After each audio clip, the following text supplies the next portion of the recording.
So yeah, who can tell me what happened last time? Nobody else? We killed the skeleton of Riddleport, the evil one. That is true. That is true. You've vindictively hunted down one single skeleton and killed him. I also somehow managed to break into an area you weren't expecting me to break into, where we found out that's only somewhat important. Like, the events that led to it were a bit more important when we were visited by a pair of skeletons that were investigating the artifacts on behalf of Zrydan. And that's how you found that went to skeleton place, and you kind of snuck in and stole their paperwork. Skeletal rental location. I mean, the Also, important I think- part of that is that we know that the wizard's been using that service to try and find the artifact. Like, that's the key important part of that. Yep. And we've been contemplating just telling them, hey, we've seen these things, if you're interested about that, it's something, just to lure Zydon out or something. Yeah, the idea was to maybe, like, prepare an ambush. Since we know that he would probably come over to know what we know or whatever. Well, it is day 3 of you being in Riddleport. Doc should be arriving tomorrow evening. So it is first thing in the morning, since you guys said that you just went to bed right after Rylgil got back with all the juicy information about Rent the Skeleton. So what do you guys do?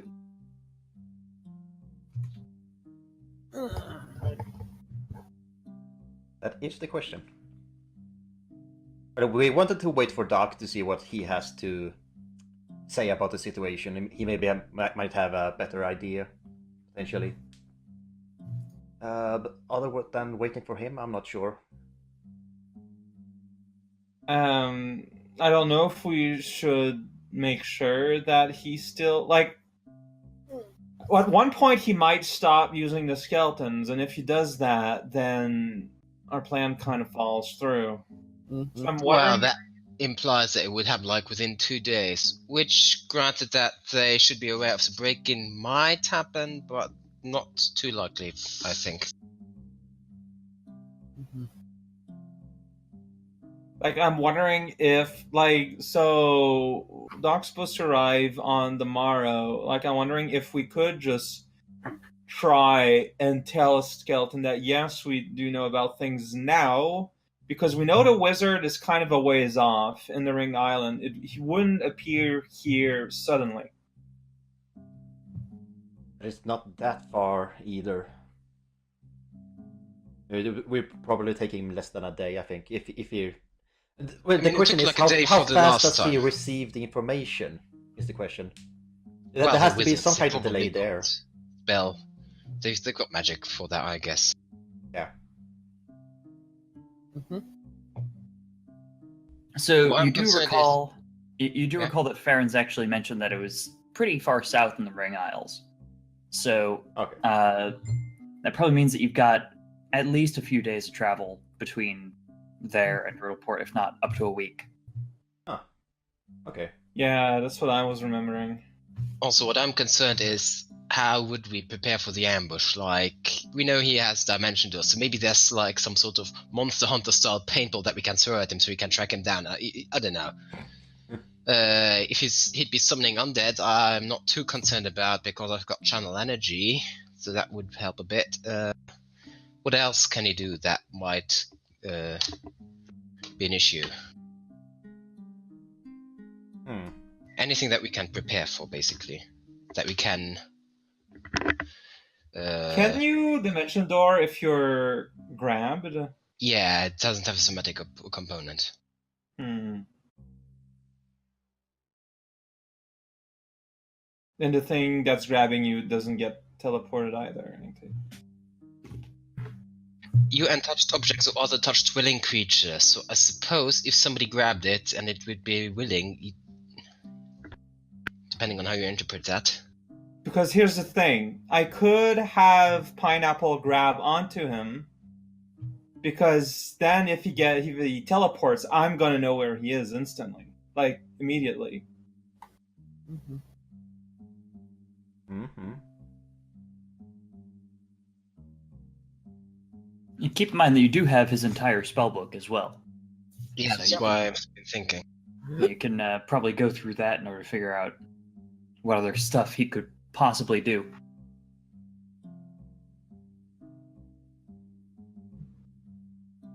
So you guys just kind of sitting around in your room here at the Fanciful Unicorn? Mm-hmm. Yeah, we're probably looking at our best. options. Yeah. All right. Hmm.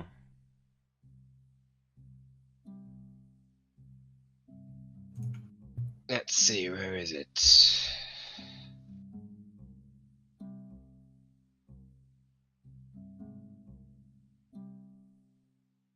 I didn't find a copy for that. I know at least Duker has it. I think I might have pinned it. No, I didn't pin it. Hold on, no. let me. I've actually got it handy, so I can drop that in real quick. Mm-hmm.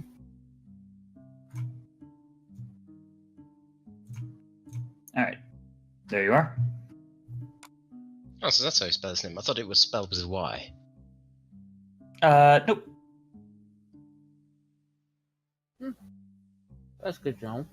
Summon monsters. Does Nava have some sort of dispelling spell? Well, you can dispel something if you cast the same thing. True. But you're not at level 9 yet, so that's not really possible right now. I can go Ghoul up to army, summon not concerned. monsters Skeleton 3. crew, not... So. Yeah, like next level you get level 4, so... Animate dead again. Like there's a lot of summoning undead things that I can just channel energy a bit for extra damage, but... Wall of Fire. Do we have any... No, Wall of Fire's not really area control. Control summoned creature. Can that affect Pineapple? I believe that it can't because Pineapple is a special Eidolon. But... Well, so we at least know that Nava shouldn't use Summon Monster for that. Yeah. Stick with Pineapple.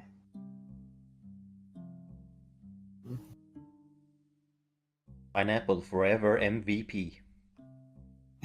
True. Pineapple really is MVP. He literally carries the party. Or at least half of it. I once had a party where there was a druid with a tiger named Stella, and Stella was by far the most competent member of the party.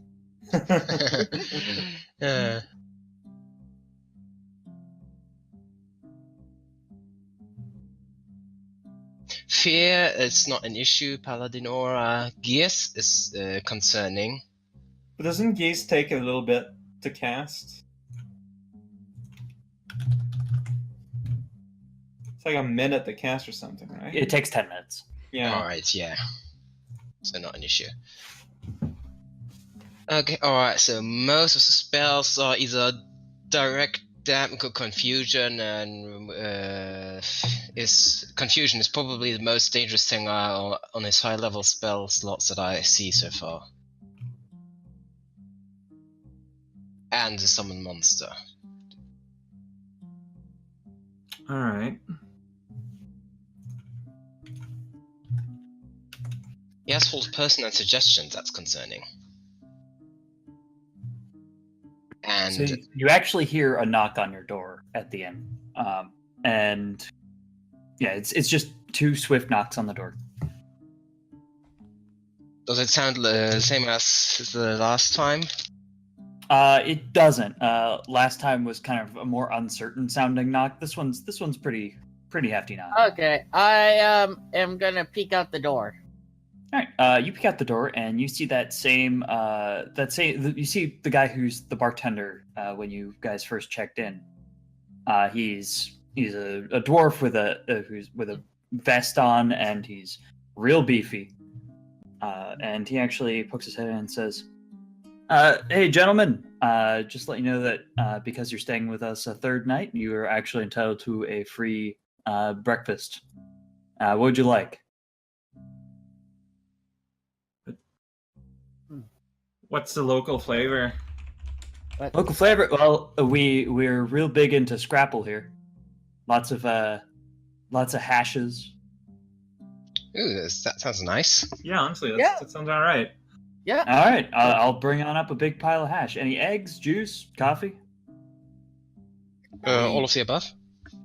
Oh, man, not a picky crew for breakfast. All right, you got it. He scribbles some things down in a little notebook he has. So I'll be right back up. Thank you. Thank you. All right. Well, that's Anybody cool. have detect poison? Don't you? Engaged. Well, you could see if the food is evil at the very least.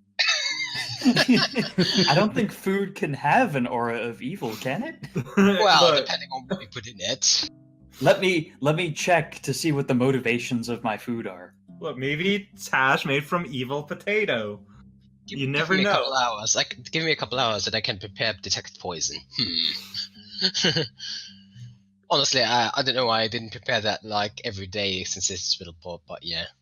I didn't think while he was there to like try to do a detect intent or something, like if this is really a service or if there's shenanigans. Might as well. Are you guys just gonna wait in just sit there patiently waiting for him to come back? Well, we might as well continue discussing. Yeah, we're still like basically throwing out ideas, looking at what to expect and what our resources are. So, All right, I mentioned that Don actually did really give him a quick look up and down as he was talking, and it looked like he was fine. It looked like he was a little tired, but okay. other than that, it didn't seem like he was looking to deceive you. Yeah, at that all. seems fine. This Alright. this does seem to be a more reputable establishment. Yeah, this one's pretty nice. It's got lots of bright colors and stuff, which a lot of inns wouldn't have here because dirt would cover them almost immediately. Well, free food is free food.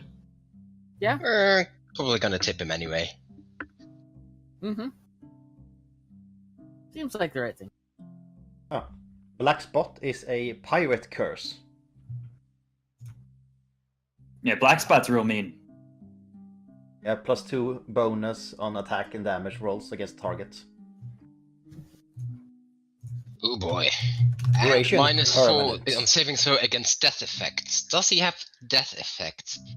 That's worrying now. That is worrying. Look No, it doesn't seem like it. I mean, Black Spot is his highest level of spell. Modes of Dusk and Dawn. That very fancy.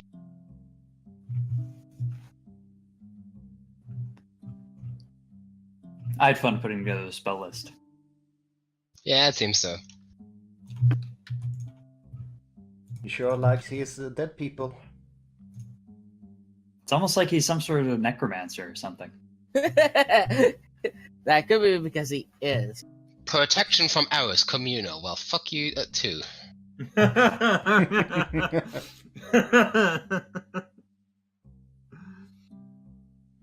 Yeah. Great pits. Hypnotism sleep. So it's got a lot of disabled as well. Does anybody have a bad will save? I'm not sure if we can do something about it, but let's see. Well, +8. +4, +6 if Pineapple's around. Mine's not great. I'll look. well, I figured now if I would have at least a good will save. I thought like Relga would be the only one with a bad one. My base will is -1. Oh yeah, because you've got bad wisdom. That's right. My character sheet. Wisdom is my dump stat.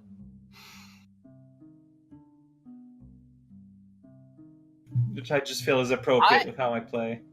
I have a not a great will save. No, that much.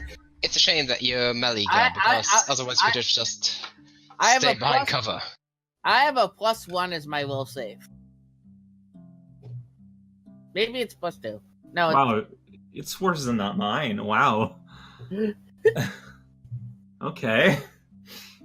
I mean, so I'm guessing I'm just gonna give Relga +2 to protection from evil.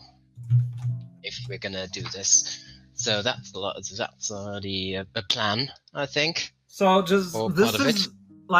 just gonna go through my magic that I have that could be relevant. So I do have enlarged person, which could help someone, and I do have kobold. We know we have create pit, but I also have invisibility. Yeah, likewise. Oh, whoops! But the most useful thing against them I have is arcane disruption, which supposedly makes it more hard for him to cast spells. Well, arcane spells. I'm not sure if necromancy spells counts. Yeah, they do. If he's a wizard, then with spellbooks, then it's arcane. Okay. I was gonna say, apparently I miscounted, and I'm glad we didn't use anything that involved will saves last week, 2 weeks ago, because I forgot to apparently up those to level 6 amount. I've actually got a will save up +2. Yeah, that's right. I still haven't checked your character sheet. I think you're the only one actually. Whoops. Do you if he has any of the artifacts that's like visible, do you guys think it's a good idea to just have Pineapple try to grab it and fly as far away as possible? Because I can unfetter it and thus have basically no space limit between us. Well, I might try to give it a shot as well. Then, if he does it, Pineapple could fly away with him. So, 2 tries per turn even. He did have the artifacts last time in Orna, so he does carry them all around all the time as well. Yeah. Right. And if he goes after Pineapple, once per day I can Dimension Door Pineapple back to me. True. And the range for that is pretty ridiculous, so... Yeah, the artifacts that you know that he has are the Amulet of Precise Measurements and the Staff of Mixing. Like, those are 2 things that... I mean, he might wear the amulet, like, under a shirt or in a pocket, but the staff, it's a big thing. Challenge evil. So it's possible that he's leaving them at home now, since he's been back to base. I guess the first thing we can do is check with Hank. Like, that's Challenge easy to evil. check. So as long as that spell lasts, it's a will save though, so he's probably gonna be good at resisting it. He has to attack me or become sickened, which is very nice considering attacking probably doesn't include casting. So we could just try and buff you, and you just kind of keep his attention on you. That could work. Make him medium-sized. I don't know if that would help, but... I have no idea if it would or not.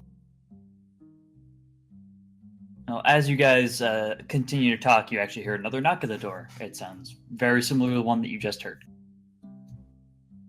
It's probably the food. I just opened. Yep, and sure enough, the beefy dwarf is there, and he's got a big old tray of food. And he brings it in and places it on a little dresser in the room, and takes the lid off, and it's just a massive pile of hash, nice big pot of coffee, and a large carafe of orange juice as well.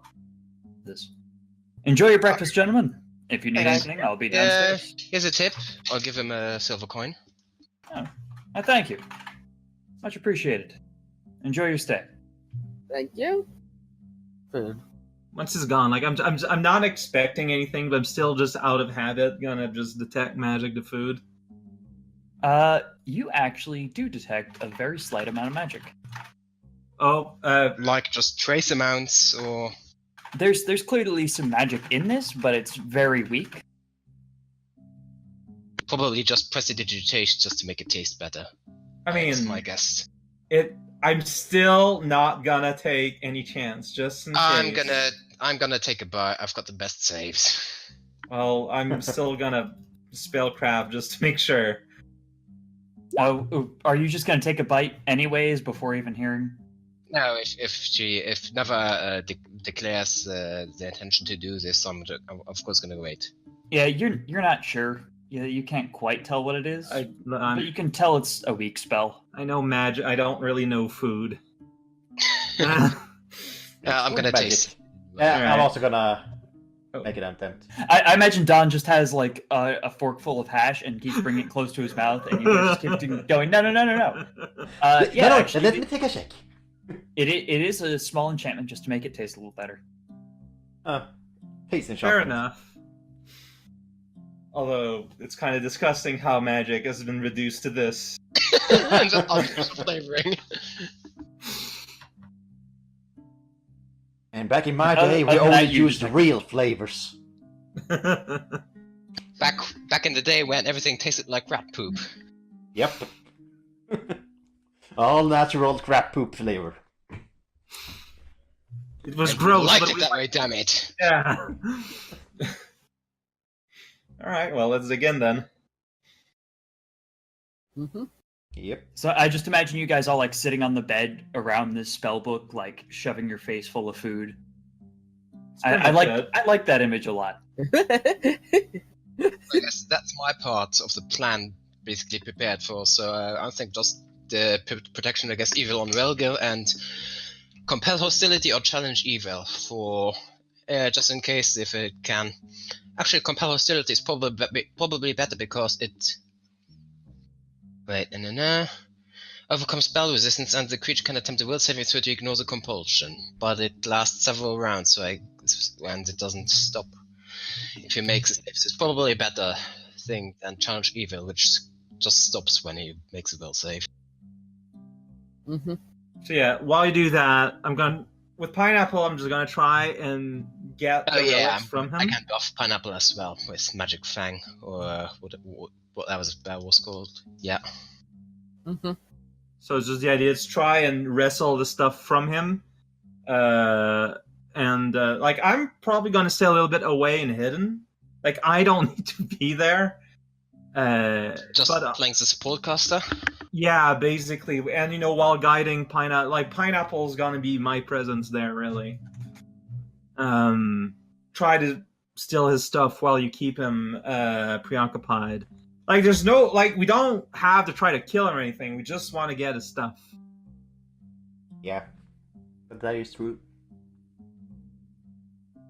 So if we can just nab it from him, then, I mean, afterwards we can just get out of Dodge. Mm-hmm. So I'm going to be concentrating on that. Mm-hmm. So that's two of us set. The others? I don't mind being like part of the direct confrontation, but initially I'll just make sure to cast Arcane Disruption on him. Other than that, I just try to cut him down. Is how far I have been thinking about it. So basically, you're just being a bit of a distraction. I don't think you can do much to prevent him from getting away or anything either. No, it's probably a bit too powerful for that. But I should be able to hold my own at least. What's the range on Dimension Door again? Because depending on how far away he goes, Hank might still be able to track him down. It's like a couple of 100 feet. And Yeah, so considering go Hank with that. can... No, because Hank can measure at a 100-meter radius. Yeah. And that's like 3 times. That's like 300 feet. Yeah, okay. Dimension Door is actually 400 feet plus 40 per level. So yeah, he could teleport outside of Hank's range. Damn it. And that is good. That's way better than the 5th edition Dimension Door. What is in 5th edition? Like 100 feet plus 10 feet per level or Something like that, yeah. I think Yeah, it's it a flat is really good. 150 or something. Not even a bonus per level. From what I remember. Yeah, 5e does a lot of things like that where you don't get like bonuses per level. I've actually got the 5e book right here because now I'm curious. You guys can keep going, but I kind of want to know how far. I like where we're going with the spell set that it doesn't scale just to keep a bit of power with it, but it kind of falls on its face anyway. Yeah, Dimension Door is it's actually a flat 500 feet. Huh. Oh. That's So not by bad. the time- I was probably thinking in meters then. Yeah, but by the time you get it, you're such a high level that the Pathfinder version totally eclipses it. Mm-hmm. So here's something to consider. Who is gonna confront him? Like, we're gonna basically try to set up an ambush, so to meet someone, so someone's gonna be there to wait for him. Yeah, I think I should probably be there because, again, I've got the best saves, I've got Compel Hostility, I am kind of the paladin and have to be straightforward about this stuff. Again, I'm kind of best when I'm sneaking up behind them and stabbing them in the back. Right. Yeah. Velmer, would you prefer to be an ambush or with Don? It's probably better to be with Don. Rather than a just minor an- safety in numbers. Rather, I'm thinking Velma should stay with Railgun and Nava, so Hank can find out where exactly. Can Hank do that? Just figure out where exactly on his body the artifacts are. Well, So if he brings them with him, then yeah, he can at least tell direction and rough distance. Oh, but in that case, we'll also know if he didn't bring them with him, so we can not waste our ambush. Either way, but I mean, that we know in what pockets or whatever he keeps the artifacts. Like if he keeps them in a backpack. Specific, I'm not sure. I don't think he can be that specific. But confirming that he has them with him would be a good thing. Yeah, that's still a big boon. Mm-hmm. And I'm sorry, but my sleight of hand isn't super great. Well, you do have those kobold hands. You've got good dexterity, that kind of compensates for it a bit. My sleight of hand is nothing on my stealth check. So what's the plan if he doesn't have the artifacts? Just fight him? Well, I mean, in that case, just have a conversation with him. Try to figure out, maybe he won't recognize you. He has seen every one of us, right? Yeah. So he should definitely remember me at least. I think, who else again, who went I don't straight to think his room? he's seen me. True. Actually, that's true. He has not seen Nava, and last he saw you guys was all the way back in Daventry. At the beginning. Plus, I've only seen him on the street when he was kind of busy running away from Colleen or something like that. Right. Mm-hmm. Colleen and Velmir? I don't know. Yeah, somebody so else was Velmir and Colleen would be the ones who'd be most likely to recognize. Yeah. Yeah. I think Rego Yeah, also. well, I did chase him down. Then he cast invisibility and ran away. So yes, he would definitely recognize me, I think. Okay. He might recognize Railgill as well. I'm not sure. I think I chased after him. Yeah, I think you caught up after I temporarily stopped him.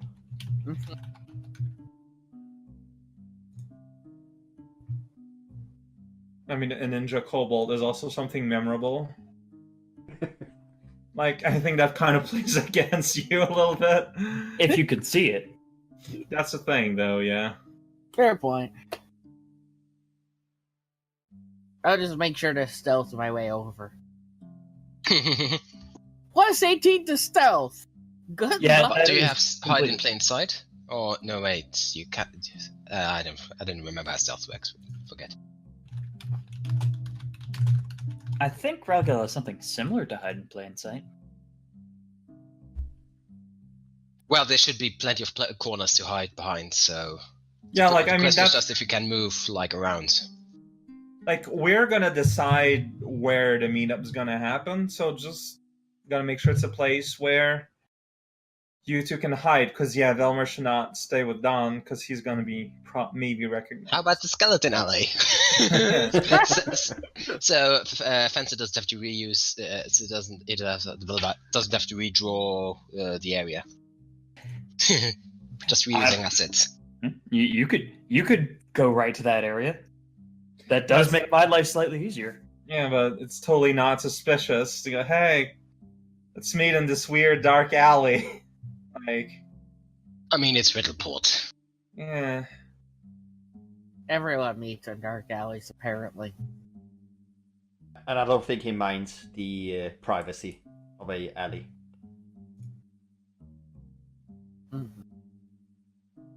But yeah, if he doesn't have them, then we're gonna rely on you, Don, to have a conversation with him, try to be friendly, and he's probably gonna try to arrange either an exchange or, like, to buy the thing or whatever from us. So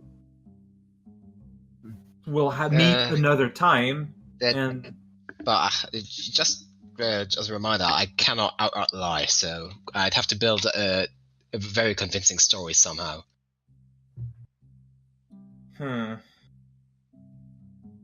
I'm pretty sure Paladin can lie if the need requires it. Again, it's lawful good, not lawful stupid. Yeah, wait. Do they have a code of conduct? No, they don't in Pathfinder. That's new. Well, it's not new, but I thought they did that. Oh. Well, does Shiba ever want you to lie? That's the more important question. I mean, I've been relying on technicalities the entire time anyway, so it'd be out of character by now. Yeah, right. By now, in character, Don, like, he doesn't lie, but he doesn't disapprove his partner is lying for him. Is how it's been. That is true. That is consistent. Mm-hmm.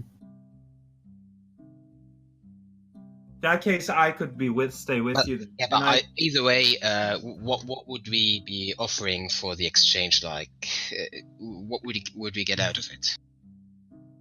Well, the way I figure it out is that, like, he's probably just gonna say, "Hey, this is like a family heirloom, and I got this money here," and just try to do an exchange for, like, money or whatever. Like, that's, I figure, is going to be his approach, because that's the simplest way to do something like this. Because seems likely. Because he's gonna assume just like some normal person found it somewhere. He hasn't been particularly, doomsday wizards destroy everything so far. So that seems in character. And, like, because remember, in that failed ambush months ago, like, he didn't try to kill y'all. He just went away. Yeah. He's a pragmatic wizard. So as long as I can respect. And as long as he doesn't feel threatened, I don't think he's dangerous. Though he did destroy that city that one time. That's true. That is true. Though the question still remains why he did that. He must have had some kind of reason. Hopefully he had a reason. Yeah, hopefully. So I think he tries to avoid conflict if it's unnecessary, but back over in Elandris, I'm guessing the artifact was, like, very well protected by the city itself or something. Or he got cornered and didn't have any choice. Could be. In either case, it was a crappy thing to do. What he did to Elandris. But again, it's still what would we even be offering him? Like, what's the point? Mm-hmm. That's the point. Because again, we know where his home base is. I'm pretty sure. Yeah, we do. Yeah. Doc has the coordinates. So Doc is basically your navigation device to his home base. And also, just a minor point of correction, it's the city of Haug that he attacked, not Elandris. Oh? Oh, excuse me. What happened to Elandris then? Elandris was destroyed in a completely unrelated incident from another one of my campaigns. Oh. Well, point still stands. Either way. So I'm thinking we could lure him there, and if he has the artifacts, we could confront him. And if he doesn't, we just go away? I don't know. To try to go to his base before he returns home, maybe. You mean like we lure him away while we wait for Doc to get here. We lure him into Riddleport while we move there on our own. You mean like that? Yeah, kind of. Doesn't seem like he would. I mean, it could be that he leaves the artifacts behind. That could be a possibility, since it does seem to be his home base, and Riddleport is Riddleport. And he wouldn't expect an ambush at his own home. But it would still be the issue. But it of would being... probably still be heavily fortified by tons of skeletons and whatnot. Yeah. I mean, that could be worth doing, maybe. Mhm. We could, at the very least, we could find something of use there, or maybe a weakness, or that could be good. The problem is if he has the means to get to Riddleport and back faster than we can get there. That is the Yeah, problem. then we're screwed. We could just say, come to this area in like 3 days, or however long it takes us to get to the place. I Mhm. suppose so.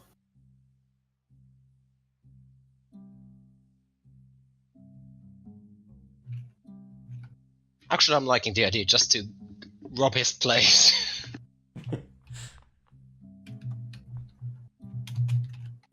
Just luring the big bad evil guy away and looting his bedroom. Yeah. But like, how would that work out? So, like, because first we lead them here, because like, so what? You're planning on having people here and to go at his place at the same time? I mean, if we were to do that, we could tell him, or we could tell the skeletons, if anybody is interested in one of these things, like we've got the bags, we could but we probably don't need to show them that or anything. Come to this anyone interested should come to this area wherever in like 3-4 days. I don't know how long we want it to be. Mm-hmm. And- So some people would be waiting there, and others. Not even would be- there. We could just have him stay here on a wild goose chase. But what if he's carrying them with him then? True. That is the issue. But I don't want to split the party. And if no. he's carrying them here, it means, well, we've destroyed his base of operations anyways. Yeah, but that doesn't get us any closer to just. I mean, Getting once he finds Well, out, that he would come return back. eventually, so we ambush him at his Yeah. base instead. Yeah, and there's no bystanders that could get in the way. Well, probably skeletons, but we'd have to clean them out. That feels risky like hell. Yes. Yes, it is. Set up an ambush at a wizard's base. Yeah, just throwing that out there. It I is think it's a plan. very fun idea. Fun in Dwarf Fortress sense of the word. I mean, otherwise we end up trying to ambush him here somehow. Well, fair. Either way, we don't really know where he's going to be, but here we have to deal with, that's the stuff. It being a much easier for him to probably summon skeletons or something. These streets probably have skeletons buried under them. Yeah. No, you're And what we boy. know of the guy, he will probably take the artifacts with him. Like he's had weeks to put them in his space or whatever when he was in Honor. So he's no reason to not bring them here. Yeah. But again, we don't know what we find at his base, which can be a boon or A bane. yeah. Mhm. Like even if he doesn't have the artifact, maybe he's got stuff there that relates to the ritual that he wants to do with them. So if we could destroy that, that would already be an advantage. Yeah.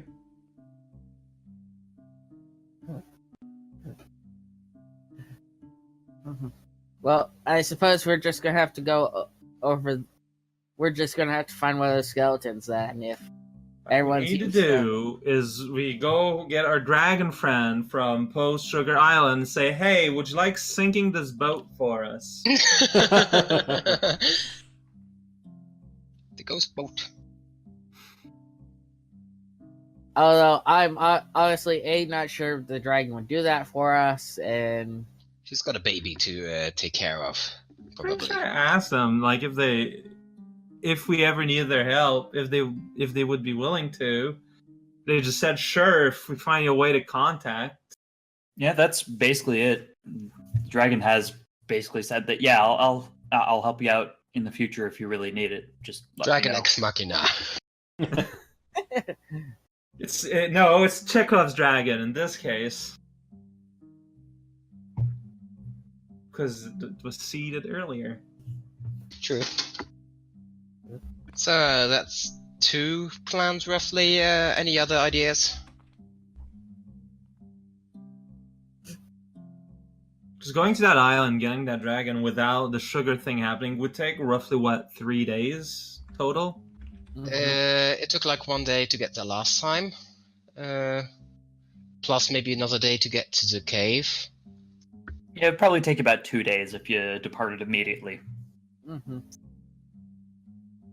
It's like, okay, so tomorrow we're getting the exact coordinates, right? Yep. So we could get, with those coordinates, just make We a could dragon figure- beeline right where he is.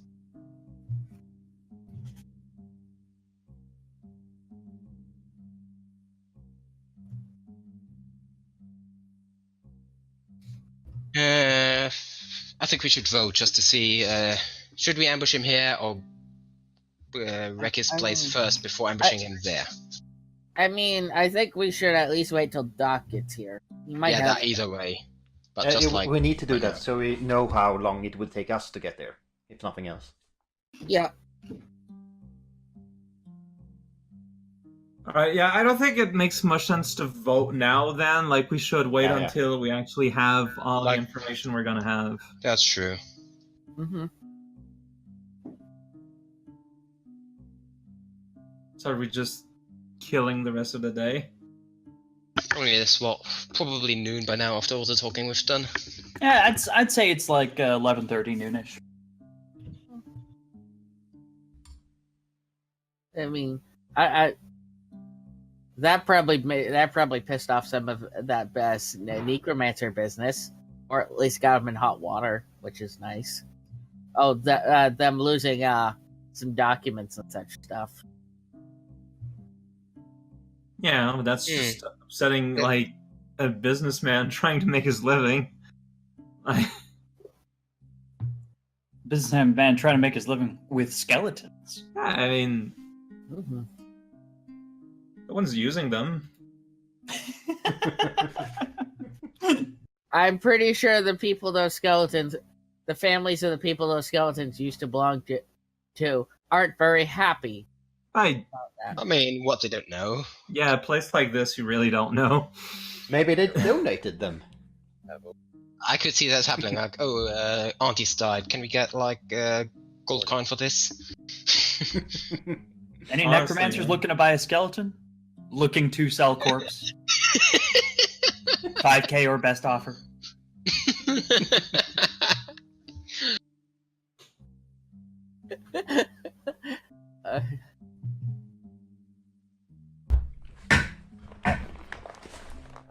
Were you guys actually gonna leave the hotel room at all today, or are you guys just gonna I chill out mean, we and could prepare just yourselves for time? patrol and see what's going on outside. Just taking a stroll. Yeah, probably pop into Elf Puncher books to look about. Maybe If there's find more anybody alley reading. skeletons to kill.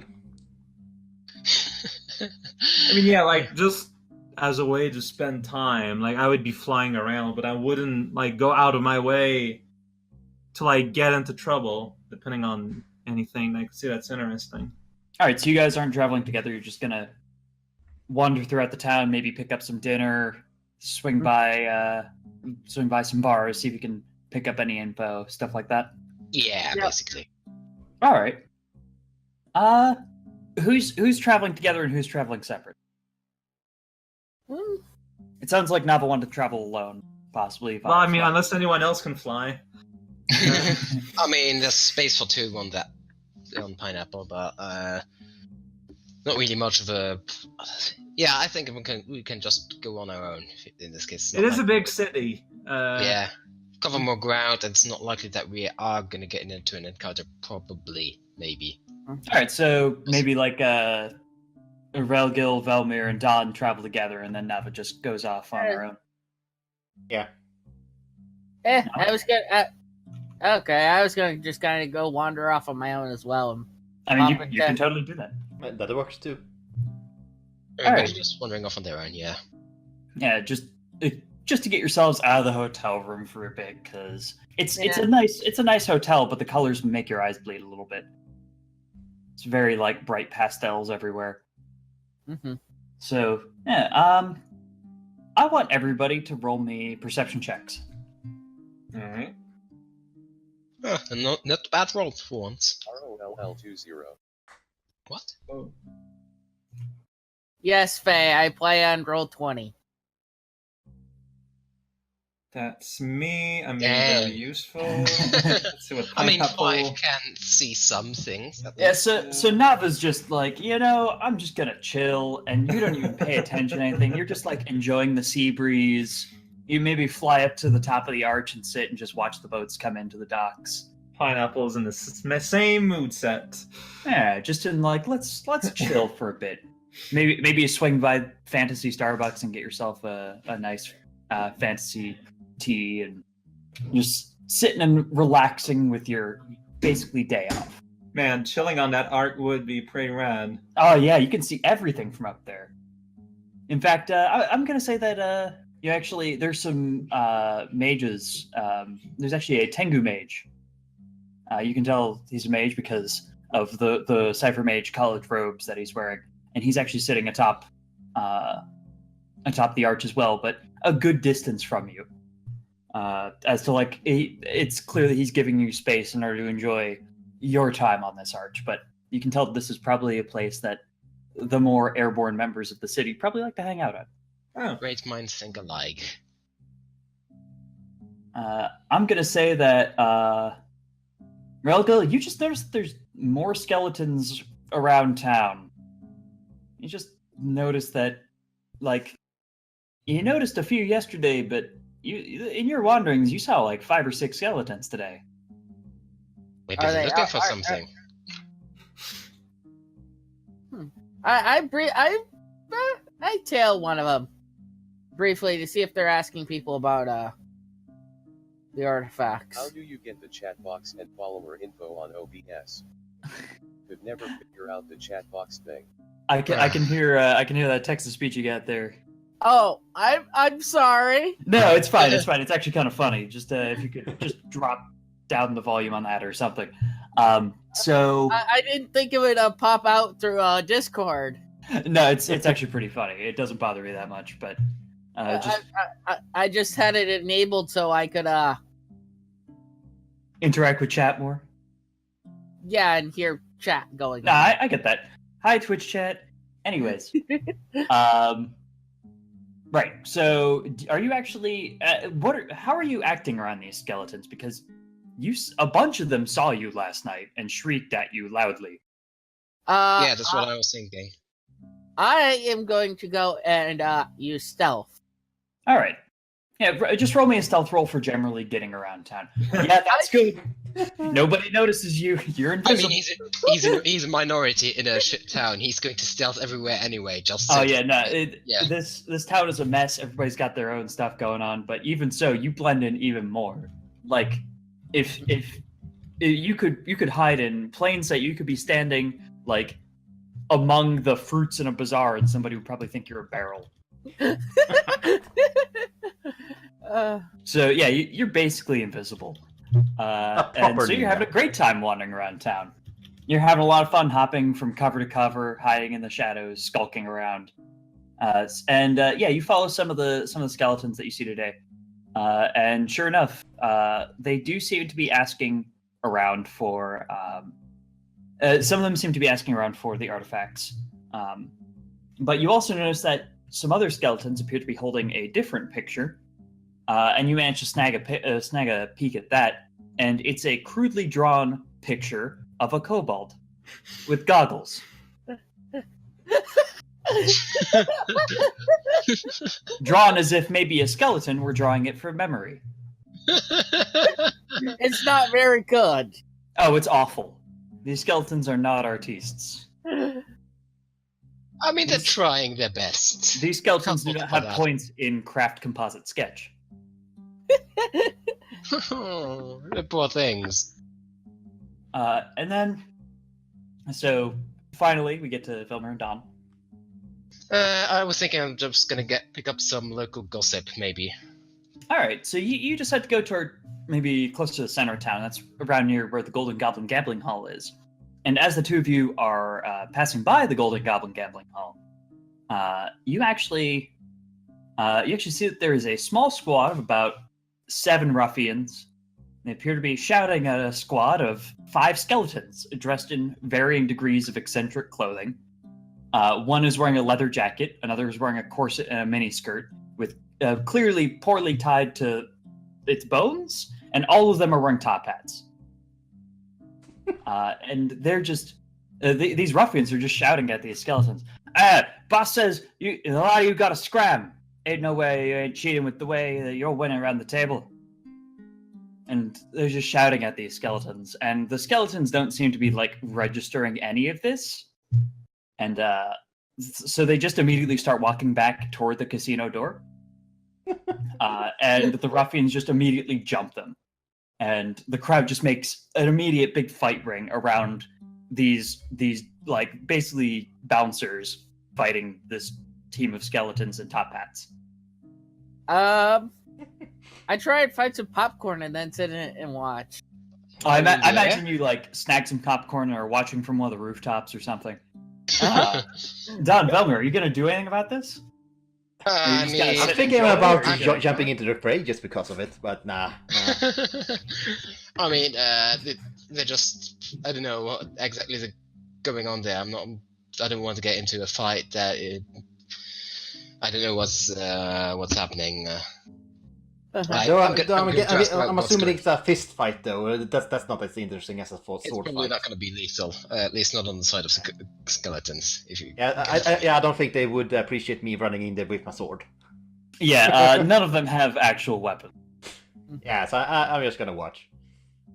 You see that actually one of the ruffians has like a short sword on his hip, but he's clearly not drawing it. His problem.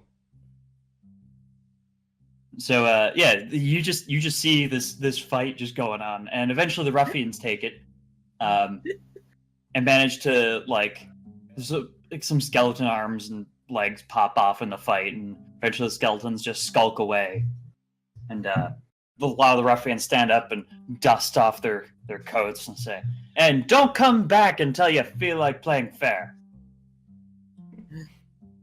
I don't think they can feel fairness. To be fair. I think they're too dumb to know what fairness is. Or how to be unfair. Or anything Skeletons else. aren't known for their intelligence and observation levels. Not normally, no. Cognitive processes are not their strong point. Mm-hmm. it's almost as if their brains have started to rot.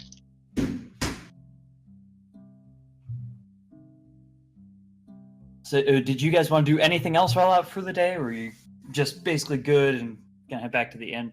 As I said, I was going to ask around for some local gossip. Okay. Yeah, probably a good thing to do. Yeah. Just roll me like a diplomacy Diplomacy. check to gather some info at a local bar. Take that, Relegil. Ralgil, you walk up to somebody in the bar and say, "Hey, I'm looking around for some," and they immediately turn to you and say, "Hey, aren't you that kobold the skeletons are looking for?" And you bolt. That's how I'm assuming it goes. If you'd like it to go some other way. I'm not sure why I'd bolt from. Well, probably actually makes sense. As for Don, you managed to chat up this guy at one of the bars, and he seems to go off on how how the wall market recently went down. It got closed because it burned down, and somebody went and burned it down again yesterday. Can you believe it? Can a guy just get some cheap, like, basic materials for adventuring and doing the mercenary work that I do? I mean, come on, is it too hard to ask? I mean, I don't know what exactly has been happening. I suppose somebody must have had a grudge against him. Things like that happen. It's not really. All the local merchants are having a grudge against them.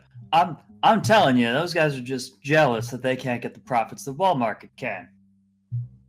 And they just brought their prices down a little bit. Everything would be great. I wouldn't have any problems. Supply and demand. What can you do? Yeah. Bartender, another gin and tonic. The more you talk to this man, the more you realize that he is probably a few drinks in, to say the least. I mean, I realised that the moment you said there was talked him up in a tavern.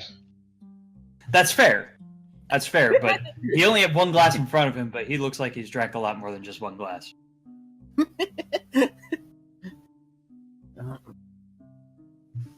Well, yeah. If he wants to distract himself that way, he's welcome.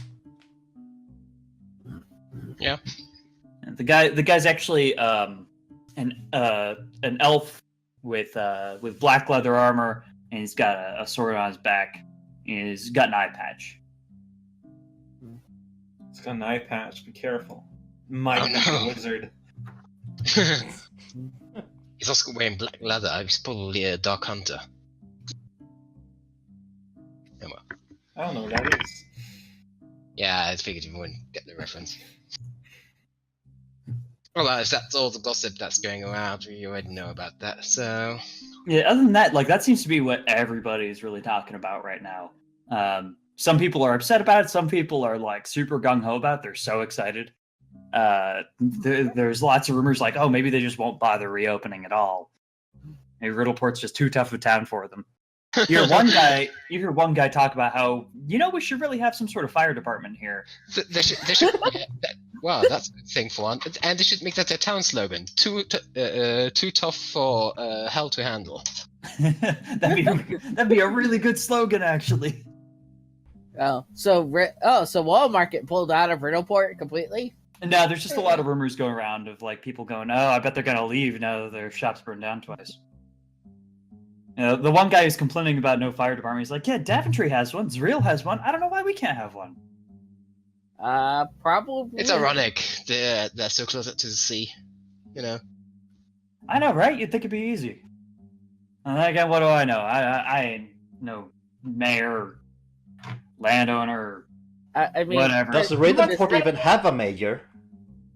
I don't know how the government here works. I just know that I vote for whoever's got an R next to their name, so we're good. Oh, yeah. Oh, Yeah. Riddle shit.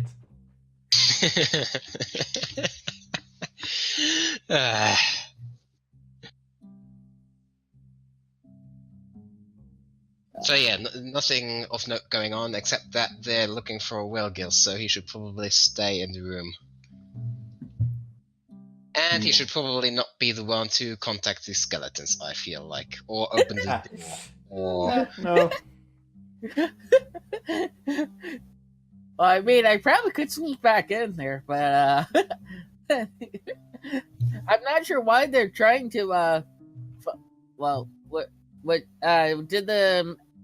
I try and pick up one of the scraps of paper if I can, or with drawing of me on it, see if there's any writing on it. Oh yeah, these skeletons are super unobservant, so make me a really easy sleight of hand check. Well, I mean, a bunch of them got busted up. Those guys actually weren't carrying any of the pamphlets. Okay. They were dressed up in weirdly fancy clothing. Okay. Completely unrelated skeletons. Yeah, you managed to swipe one from a skeleton. It's like holding it in its hands, and then it's just gone. The skeleton like slowly goes, and just starts looking around very slowly. And it just shrugs and keeps moving on. I look at the paper, see if it says anything about, has any writing on it or not. It has no writing. It's just a very crude drawing of you. It's like a few steps above a stick figure. It's a miracle that that one guy actually recognized him.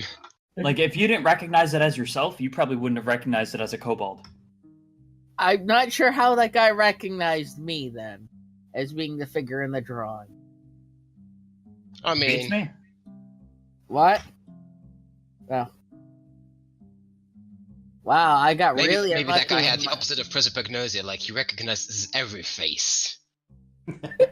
Yeah, maybe that guy's just that good. Anyways, so I assume that you guys don't do anything else crazy today because you're waiting for No. tomorrow. Maybe go visit Elf Puncher Books a little bit, read. All right, yeah, Elf Puncher Books. You know, Dark Elf Puncher's happy to see you. You see that the chessboard that he and Scavin play on, and it seems like White is kind of dominating the board, but pretty early on in the game, so Black could definitely pull it back. But I don't know how much Relgil knows about chess. yeah. Fair point. I'm not sure either. No one from Wall Market returned to the ruins. Oh, actually, you do see a lot of there's not a lot of stuff going on near the Wall Market ruins. You don't see anybody outside. It doesn't look like anybody's working on construction or anything. Maybe we did finally stop Wall Market for good, or at least this one. I doubt it, but I mean, I guess it'll take a few days before they return or something. Because we just got more urgent matters. Mm-hmm. So the next morning arrives, sun shines through your window, wakes you guys up. You open your eyes to the bright pastel walls of the fanciful unicorn. And it is the day that you are set to go see Doc at Pegleg Pete's Tavern. Yep. Mm-hmm. You recall that he's going to be there in the early afternoon. Mm-hmm. So you guys have all morning to prepare anything you may wish to do before heading over. Yes, and we probably have to empty the room anyway, so... Yeah, this was the last night that you said you'd be staying at the Fanciful Unicorn, That's so true. you gotta actually pack up. Mm-hmm. Oh no. Not like that's gonna be too hard. I mean, adventurers don't carry too much. Yeah. I mean, depending on what we're gonna plan, if we're gonna stay here and wait for the ride, then we might just go back and get the room again for the next couple of days, but... Yeah, the inn doesn't seem too full, so you could probably just get your room again for another day. Mm-hmm. Basically, it's gonna be, hey, might be back for another night, might not be. So, I mean, knowing from where he's gonna come, I think I'm just gonna hop on Nava and try to meet Doc, like, on the way. Like, outside. Fair of point. town. All right. Might Yeah, as well- sure. So, Might as well take Relgo with you, because I don't think he's gonna be able to do much in town without having to sneak around everywhere. I mean, this version of Railgo is still less noticeable than the version of Railgo that that drank tested a disguise potion for a job and ended up growing rainbow hair. What? well, that sounds like an interesting campaign. It was a botched disguise potion. It wasn't like a Grogga Substantial Whimsy or something. No, it was just legitimately, it broke. That's The pretty disguise funny. potion failed. So he's now permanently got rainbow hair and rainbow colored wings. That's pretty rad. All right. So yeah, you guys circle above the southern gates to the city. Uh-huh. I'm gonna go make a perception check, try and find him. Well, my +9 perception. Well, luckily Doc's not trying to really conceal himself at all, because around 10:30 in the morning, sure enough, you see a big stompy golem on the horizon, slowly trudging his way toward Riddleport. Mm-hmm. Well, I point him out to Nava, so Yeah, let's go say hi ahead of time. All right. Yeah, you swoop on down, and Doc looks up as you approach, and he lifts up a hand and waves at you. So how have they been treating you down in Meridia? Accommodations in Meridia have been fine. I feel like I can be more useful out here with you all, but I do see the appeal. Any problems on the way here? Doesn't you look to be doing okay? Some groups of bandits that were not hard to take care of. Otherwise, uneventful travel. How has Riddleport been? It's been I think I have a bunch of skeletons looking for me. but ultimately, it has also been fairly uneventful. It's a better place than it's been a week ago. Just been waiting for you to make your way here, honestly. Mm-hmm. Well, I'm supposed Spellman and I'm going to head to tavern and look for a table, so we've got it when he gets there. I don't know. Yep, that's good. Doc actually says, I do have a friend I wish to meet at Peg Leg Pete's. If there are no objections, I would like to still meet there. I know, no objection. That's where everyone else is going to be waiting. Yeah. Excellent news. I've just kind of had to probably I'm gonna had to be a little stealthy going around Riddleport because I snuck in. Apparently, there's an underground sect of necromancers that hires probably illegally raised skeletons. Are there any other necromancers? legally raised skeletons? I suppose if there were any, they would be in Riddleport. Yeah, I mean, who says they raise them illegally? As far as we know, it's completely legal to raise skeletons in Riddleport. Yeah, fair point. I am not familiar with the laws surrounding this city much I'm beyond. not actually there around, so I'm just talking out of character. I have become very acquainted with the laws around personhood, given my situation and the time I have spent here, but otherwise have not caused much trouble for people. Mm-hmm. Oh, also, just you know your friendship with Mages College is over there in Riddleport? Oh yes, the Cypher Mages. Have you spoken with them? Yeah, in my look, I'm just I just don't want you to get hurt or something. These seem more upset than anything that we got you back to life. Oh, that does not surprise me. They have been fascinated with what makes me for quite some time. We do share what I would consider a friendship, but there is always that hanging over it. They wouldn't harm me without my consent. I can assure you that. I'm still wondering if you should try to find another hangout out there. But if you're okay with that. I am far from concerned about All right. the members of the Cypher Mages. In fact, a good old friend of mine, Melvin, will be meeting us at the bar. Oh. Hmm. Okay. He's one of the people in kind of the middle of the hierarchy. Mm-hmm. Fair enough. So, Don and Velmir, you actually arrive at the bar, and you open up the door, and you're immediately hit with the smell of beer and liquor that's really overpowering. And the second thing you notice is that this bar is full of skeletons. I saw that coming. And the third thing you noticed is that the floor is wet with beer and alcohol. And Yeah, these I can skeletons assume. are just aggressively passing around like drinks and bags of gold that seem to all be making their way to the bartender, who just keeps pumping out drinks as quickly as these skeletons can functionally just toss them on the floor. Just like Wow. down the gullet onto the floor, yeah. And you actually do notice that one of the skeletons has a top hat. What?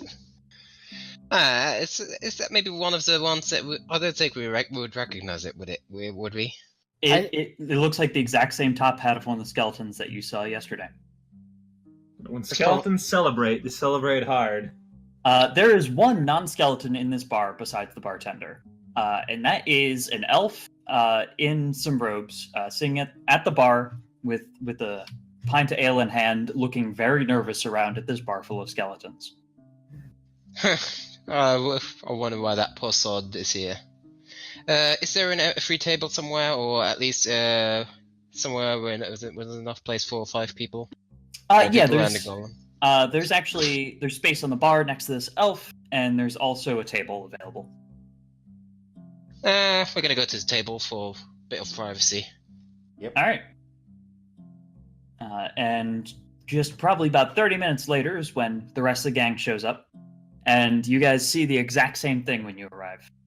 A whole bunch of skeletons trying to A drink whole and bunch of not skeletons. fail. It's really bizarre. It's a weird sight. I'm going to stealth over to the table and hope the skeletons don't spot me. Roll me a stealth check. Yeah, that's enough. These skeletons are clearly very busy pouring drinks into their faces.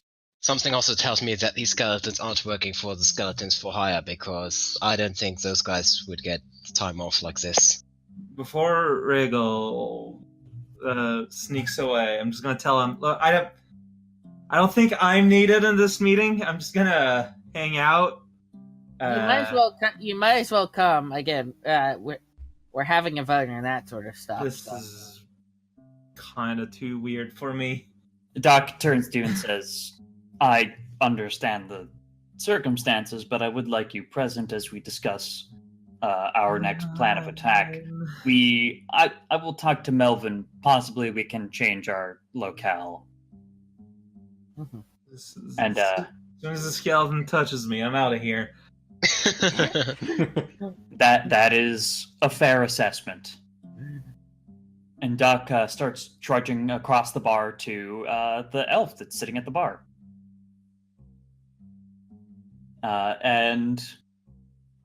Sure enough, Doc sits down. The elf just turns to him, and they just start chatting amongst each other. Are the rest of you going to join at the bar, or are you guys going to sit at the table? If I notice them, which I'll probably do. Yeah, it's not hard. This bar is not huge. It's a big bar, but it's not like so big that you wouldn't notice I'll somebody coming through the door. probably go sit over there and hope the skeletons don't start badgering at me. Or Yeah, I'm gonna walk over and greet Doc. All right, so yeah, you guys all sit at the bar, and Doc turns to you and says, "Greetings. It's good to see you all again." And this elf turns to Doc and says, "Look, I'm not liking this at all. This clientele's making me uncomfortable. They're spending so much money. There's something fishy going on." that, I agree. Either that or they're very, very stupid. We saw a couple of skeletons wearing top hats trying to get into a casino. Maybe one of them won a jackpot. I don't know. Yeah, Doc they turns to weren't Melvin. allowed in because they had been winning too much. Yeah, That's something like that. that's bizarre. I've never seen this many skeletons in one place. I don't like this at all. Doc I mean, turns to... apparently there's an underground necromancers union. Well, It that I'm riddled- not surprised about. It's Riddleport. God, why can't this information There's be like a stationed rent somewhere a else? skeleton. There's like a rent a skeleton business or something. Oh, I don't like to hear that. That makes me all wigged out. Yeah, I must admit, I'm not Where are really they getting their entirely comfortable skeletons? either. I don't know, but a good chunk of the skeletons seem to have drugs with me because I snuck into the shop after hours, and apparently opened a door containing all of them. I don't. Who are these people, Doc? Doc says, "I'm sure they can introduce themselves." The names are Velmir. The name's Don, Paladin of Shibe. Regil Jachi, kind of a ninja, ninja rogue. The stuff I tend to do sneaky stuff. About Weeaboo. And you, Sylph? Nava, pineapple. I assume Like I point at that pineapple thing is when okay. Yeah, okay. I'm seeing a lot of weird things today. Okay. Anyways, look, can we go somewhere else? Yes, And That's Doc probably for the best because Nava's. Doc just turns to Melvin and says, "Yes, I was hoping you would suggest as such." And Melvin's like, "Great, good, let's go." And then he drops a couple silver on the table and on the counter and just starts storming out. I follow along behind. Right. Yeah, you guys all end up leaving the bar, and you start walking somewhere else. And Melvin's like, "That's my favorite place. It doesn't feel as skeezy as all the other places. I don't. Look, let's just." Doc, it's lovely to see you again. How are things? How's the wandering life going? Says things are going well, Melvin. We are here in town to purchase a boat. I have recently been given some money by an old acquaintance in order to help us procure a boat in order to continue our mission. Melvin's like, I'm sure that because you're not telling me what your mission is, you're not allowed to say, right? And Doc just stares at him silently for a couple seconds. Melvin's like, "Oh, well, okay, yeah, all right. Look, if you're for boats, I've actually got some good news for you. Oh. So there's this guy Stan. He's the way to go. So my father owns a shipping business, and he's bought at least 20 ships from Stan over the years. He makes really good vessels, and he doesn't screw you over as much as the rest of the boat salesmen around these parts. Hands down, best in the area, I promise you." I suppose we'll look for him and tell him that you sent us. Yeah, you could tell him that Melvin of the Cypher Mages sent you. That probably couldn't hurt. I'm not sure how much good it'll do, but it definitely couldn't hurt. Look, it's right down that way. Go down that street along the docks and take a right. It's just south of the Wharf District. You said Stan? Stan, yeah. Alright, taking a note. The official place is Stan's Totally Safe Ships. Yeah, you'll see a big sign. You can't miss it. Okay. If he's that good, why does he have a suspicious sign? Look, I mean, it's I don't know. It's Riddle. Exactly. See, this guy gets it. It's Riddleport. Anyways, You can answer every question with this. Doc turns to you guys and says, "Would you be comfortable doing the boat shopping on your own? I would like to catch up with the Cypher Mages College." Well, we were hoping to talk a bit to you about what to do on the next few days regarding our mission. Let's put it. We did again. We discovered some stuff as well since that. Basically, we don't want to commit to buying a boat until we've cleared all of that with you. Okay, most interesting. Melvin's like, "Is this like mission critical business that I can't be here for?" Yes. All right. Look, Doc. The person who gave it doesn't exactly want it to be known, and he's a really No, I get it. I work with magic too. Look, Doc, swing by my office once you're done with this conversation. I suspect it won't take too long. Yeah. No, it shouldn't. Probably yes. half an hour at most. Swing by my office afterwards. We'll just sit in my office. I've got a bottle of whiskey there that we can go through. How's that sound? Doc's like, "You do know that I don't." Melvin's like, "Of course I know you don't drink. Look, I'm the one that needs a drink here. Look, you guys have your meeting. Come by my office afterwards. It'll be great." And Doc slowly nods, and Melvin waves cheerily goodbye and storms off. Well, that guy's a wreck. He's always been a little bit on edge. What is this news that you have for me? So, remember these necromancers we talked about that summon skeletons to do their bidding and all that? Apparently, they've been using these skeletons to look for the artifacts around town. And we were thinking that we could lure Zraidan into Riddleport and either ambush him here or sneak onto his island while he's here. And we're wondering what you had to think about that. I feel as though Zraidan will be most dangerous if he is expecting something. I feel that leading him into an ambush may end up being a bad idea because of this. He'd absolutely show up on edge unless... I can't even think of a way to make him show up to an ambush without him being on edge, most likely. But like, why would he be sending out like requests to people who would have seen these? Like, he has to expect some kind of response. He absolutely does. But I am saying that he probably won't be showing up somewhere with information for a reward without potentially looking into his own safety, as it were. Yeah, so that's what I was thinking. We could lure him here while we were going for his home, so we wouldn't have to deal with him while we were looking around. He probably would be taking the artifacts with him from what we've seen of him, but at least we would be able to do stuff over there without him being around. That idea does not sound bad to me. One thing to consider is that possibly he himself would not show up for the information. That's true. Does may he send- have known associates? Actually, he has been showing up in person in both Daventry and Orna, so... Yeah. This is true, but he could easily project his image upon, say, a mirror, or have some other enchanted means of doing long-distance communication. Or he could simply hire one of the members of the people that he ordered the skeletons from to go out and get the information in person.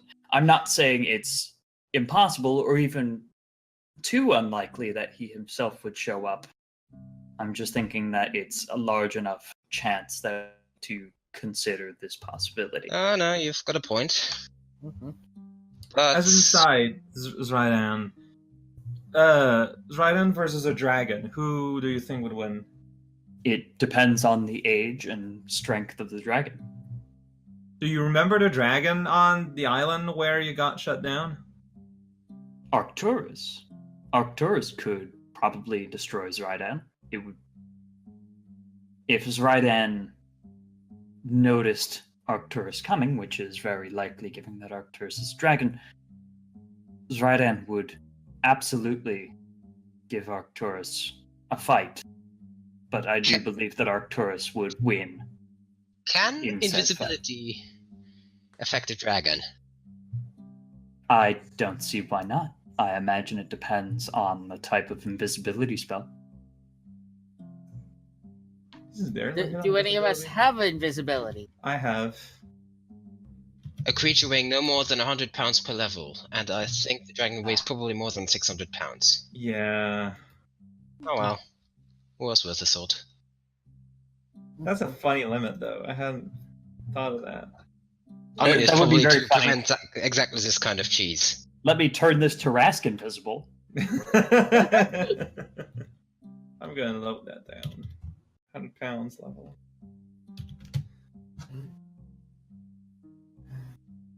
I feel as though approaching his base may be one of the most direct ways to confront him and take him off guard. I feel as though he does not expect his base to be public knowledge. So what I'm hearing, though, is we could add Arcturus to serve as a bait to distract his attention, which would make it a lot easier for us to get in. I do Also- like this idea. Also, if we do try to lure him away and he doesn't come in person, would he be more on edge or on alert while in his base? Because if that would be the case, it would actually be detrimental. If we give no signals beforehand that he is under any threat, then I see no reason for him to be too on guard in his base. I imagine he probably has a few basic alarms and traps. but Well, nothing we that were would give together him anyway, so yeah. nothing that would give him enough of a heads up to put up a serious fight against all of us combined, or say a dragon.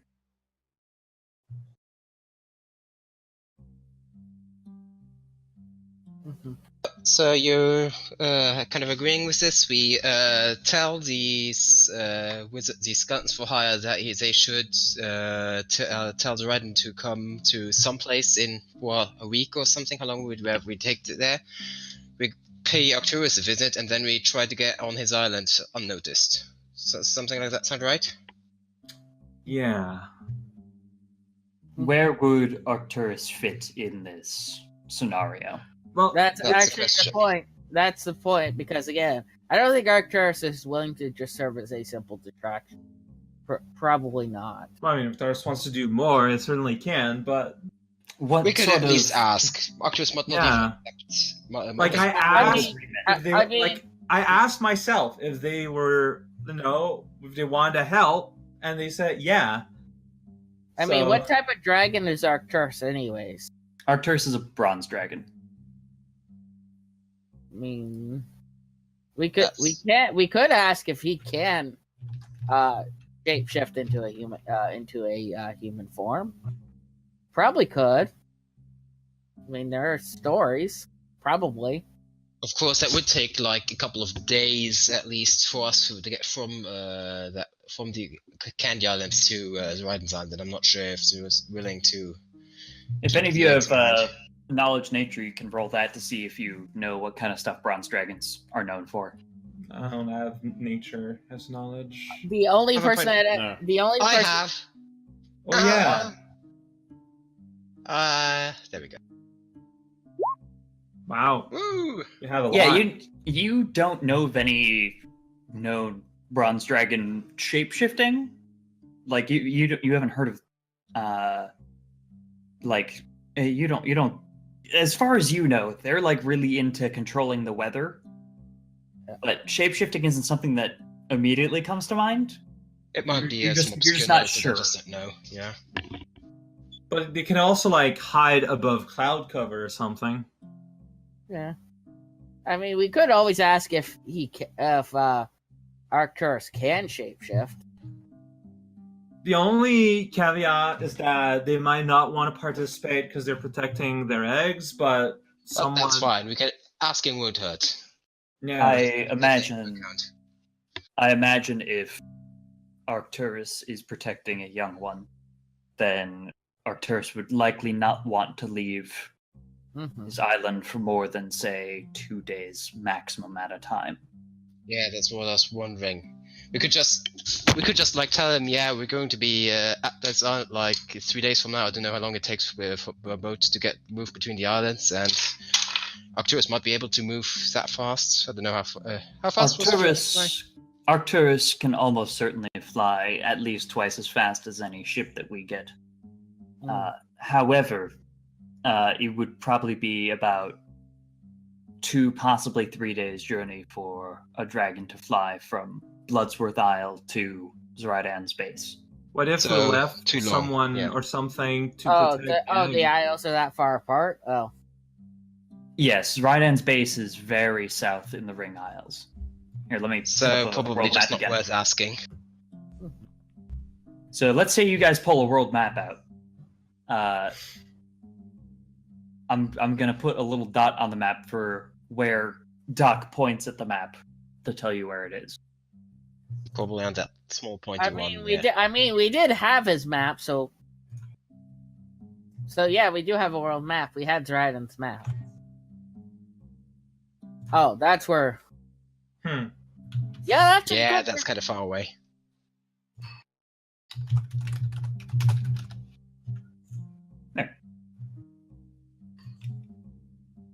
I think we're just gonna probably have to do it ourselves. Yeah. Do it ourselves. Maybe hope that he actually takes the bait and leaves for Riddleport. If you can verify that he would leave for Riddleport, then you could very easily convince Arcturus to come and ambush him on the way, I imagine. Mm-hmm. That would be the best possible thing, I think. And I'm just Uh, not it's sure like- he actually would leave. Arcturus can probably make the flight from Bloodsworth Island to Riddleport in approximately a day. Actually, since Raiden would have to go by boat, probably, I don't think he has like overland flight. Arcturus could try just like shoot down the boat, the ship, whatever. Is that a possibility? I mean, like said, like Brown's dragons are all about weather. Just like create the worst storm in the universe around that boat. Or just, well, when he took us to his loot cave, he just moved the water out of the way. He can maybe just. Oh no! Oh, It was not as bad as it sounded. it sounded Okay. pretty bad. Yeah, no, I was gesturing for myself, and there was a plate. It didn't break or anything. It's fine. Oh, that's It's just the cutlery. Yeah, exactly. So yes, maybe the dragon can just Do I remember what tip the boat boat over looked like? with Do I water. remember what his ship looked like? Then I could draw like a sketch of it, so Arcturus would know what to go for. Yeah, I'd say that you don't have like you haven't seen. So whenever you've seen his ship, it's always been through scrying. So it's always been bits and pieces, but you could probably Sure. piece it together roughly what it looks like. It's very distinctive in that it looks green and ghostly, so it's kind of hard to miss though. Ah, that's a good point. Do I have green and ghostly crayons? I'm gonna say yes. Ah, that's good. Ghostly is my favorite color of crayon. Yay! Good rolls on it. Rolls that count. Alright. Well, that's an idea. If Arcturus doesn't want to do that, fair enough. So is that what we're gonna do? We're gonna tell the skeletons to send a message, to relay a message that we're willing to hand over one of these objects. Or or just that something? you know that we're aware that yes, we have seen. Oh, we are some of aware and these. we're willing to hand over information regarding it. Yes. Yeah, Something like that. I knew. Maybe that, some that was excuse as to why we want to see him in person, not through some magical means. Yeah, it's Riddleport where people are that trustworthy to bring their stuff right at the first meeting. Mhm. I mean, again, if that, again, we can. How much is buying a scrying cost again? I can't remember. Probably a decent amount, unfortunately. A scry spell costs quite a lot. We could communicate with Farron's in order to It's a third level spell request for one. bards. Mhm. Unfortunately, I don't think Nava can learn. Nah, Yeah, scry is a spell. pretty high level spell. Or It's all her fairly high. spells. Mhm. The question is how we get the message to Farron's.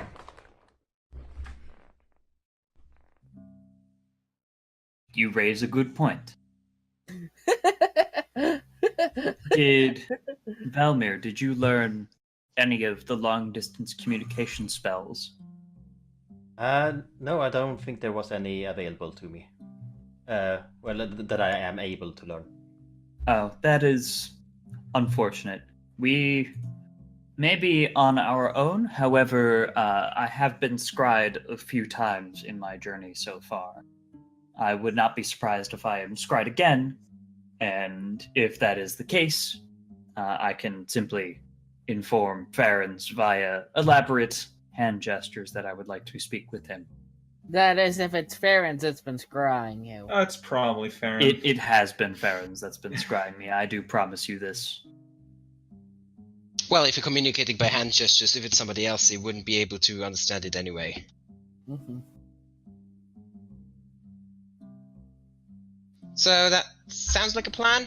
You can go off and have a talk with Melvin. We buy a boat and try to track down one of these skeletons, I suppose. I mean, Very it wouldn't be very hard for me to find one of those skeletons. They seem to be everywhere. And they Yeah. seem to be looking for me. Yeah, you probably shouldn't be talking to them. I think the best would be if somebody wrote a note that we have found a bag or whatever item in that the skeleton has been looking for or knows whereabouts. If interested, please come to so and so in so many days. It's like just a note that they bring to their employers. This sounds like an acceptable plan. I mean, can you reverse pickpocket? You can. Haven't you ever played Fallout? Doc pops open his chest compartment and pulls out a big bag of money and hands it to you. It says, "This should be sufficient for a boat. I am not sure what a boat goes for. I have yet to purchase one myself. Neither do we. Let's find out. This is 15,000 gold. How long do you think would it take to get there so we can plan that around that? Like, including the diversion to Bloodsworth Island. How long would it take to get the boat and then also go to Bloodsworth? Yeah. Is this what you were asking? Bloodsworth is about a day's journey by boat. So one journey to the islands, another journey to Arcturus, another journey to get back to the boat, and then how many days to his It base? looks like to be roughly 2.5 days by boat from Bloodsworth Island to Zriden's base. No, it's probably closer to. Well, I was gonna say it looks like it's probably closer to a week because Yeah, What? let's No, make what it a are week. Doc just- was saying Arcturus could fly probably about twice as fast as we can No, travel by but boat. no, we were basically planning for Arcturus to basically just sink his ship while it was closing in on Riddleport. Mm. If it were to, get close. Because like just using a ruler and looking at the space between Riddleport and where the arrow points, it takes about 2 and a fraction to get from Riddleport to Zriden. Yeah. So add like a day. Yeah, so like the journey to Bloodsworth Island is like a full 24 hours to get there, but it is only one 24-hour cycle. So I'm guessing a week for the entire trip, Yeah, if we include possible delays. Sounds good. sounds yeah. I mean, I'll reverse pickpocket it onto a skeleton. The note. Will that be useful? Because I don't know if a skeleton would ever be aware of it. Like I don't know what's their process. Well, we didn't know either, but so yeah, I'm gonna write on Discord what I'm gonna write on the note just in case. I mean, how else are we going to get the note to? Well, like how Without- do they normally work? Normally, like a person responds, right? And then they probably receive like a written missive or something, and then they bring it back directly. Like, there's no reason to be sneaky about it because they're out there asking people for information. They want true. to receive information. They Fair want point. to receive information, but we don't want the skeletons to know who's giving them, saying that we have the information. I mean, just True. put on a disguise or something. Like, you don't need to be that sneaky. Just, like, to them, that's going to be weird if they receive information, but then they can't attribute it I mean, to anyone. Nava could just walk up to them. They Yeah. wouldn't. Nava could just walk up to them. I probably should be dealing with the boat because I've got sense motive and diplomacy to deal with any possible shenanigans going on there. Yeah. Just tell them we Surprisingly, found. Just tell them we know surprised- information about the box. The box was with Doc, and Doc has been seen in the area, so that would make sense.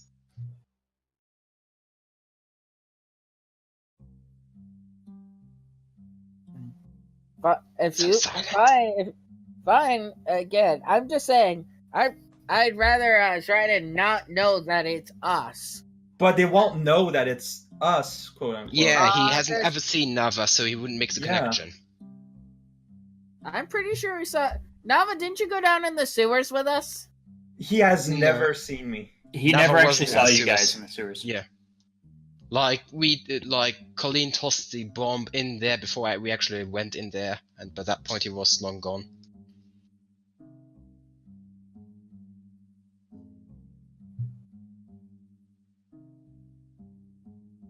Okay, fine.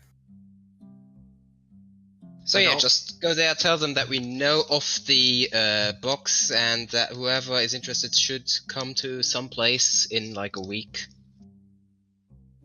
Yeah, I'll just say like random, like I'll say the casino, for Just example. claim you're a messenger, Nafa.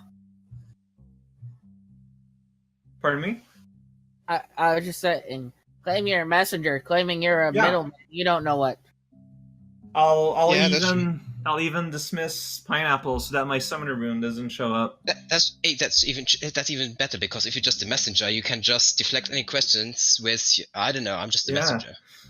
Yeah. Not that the skeletons are prone to asking questions. Well, no, the skeletons will just probably escort them to their whoever is to their summoners or whatever. Mm-hmm. So yeah, I'll do that while you guys handle the boat getting.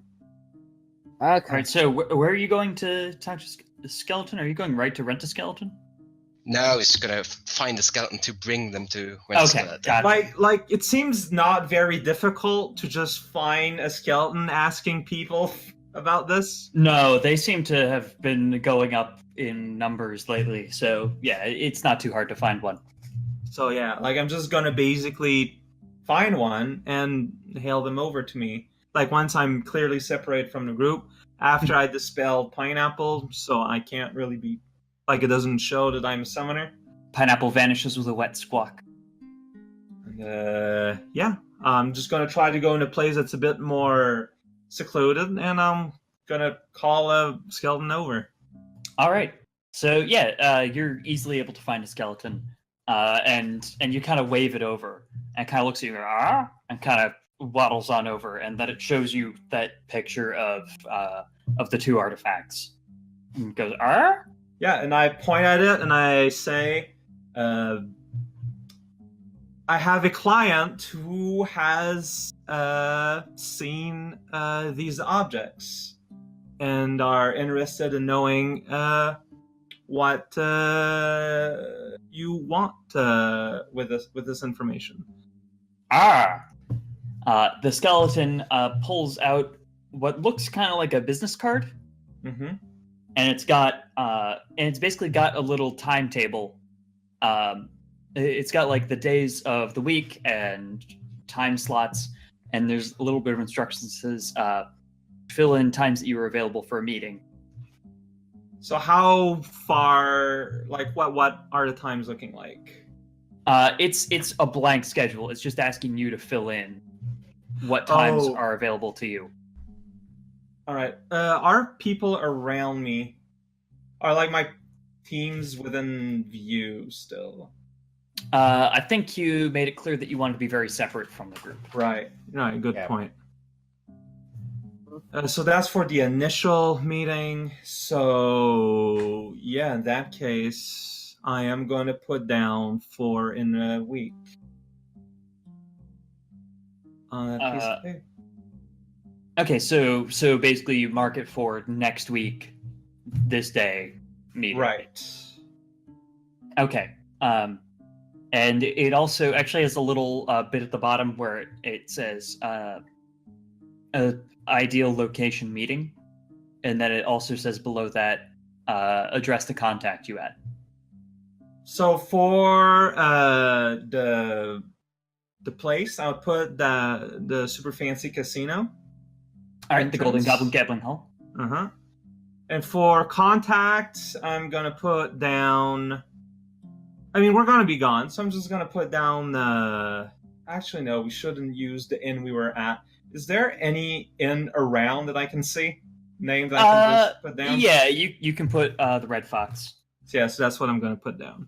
I mean, we could also put Pete's Tavern, but hey. See... It wouldn't make sense to contact at a just a tavern.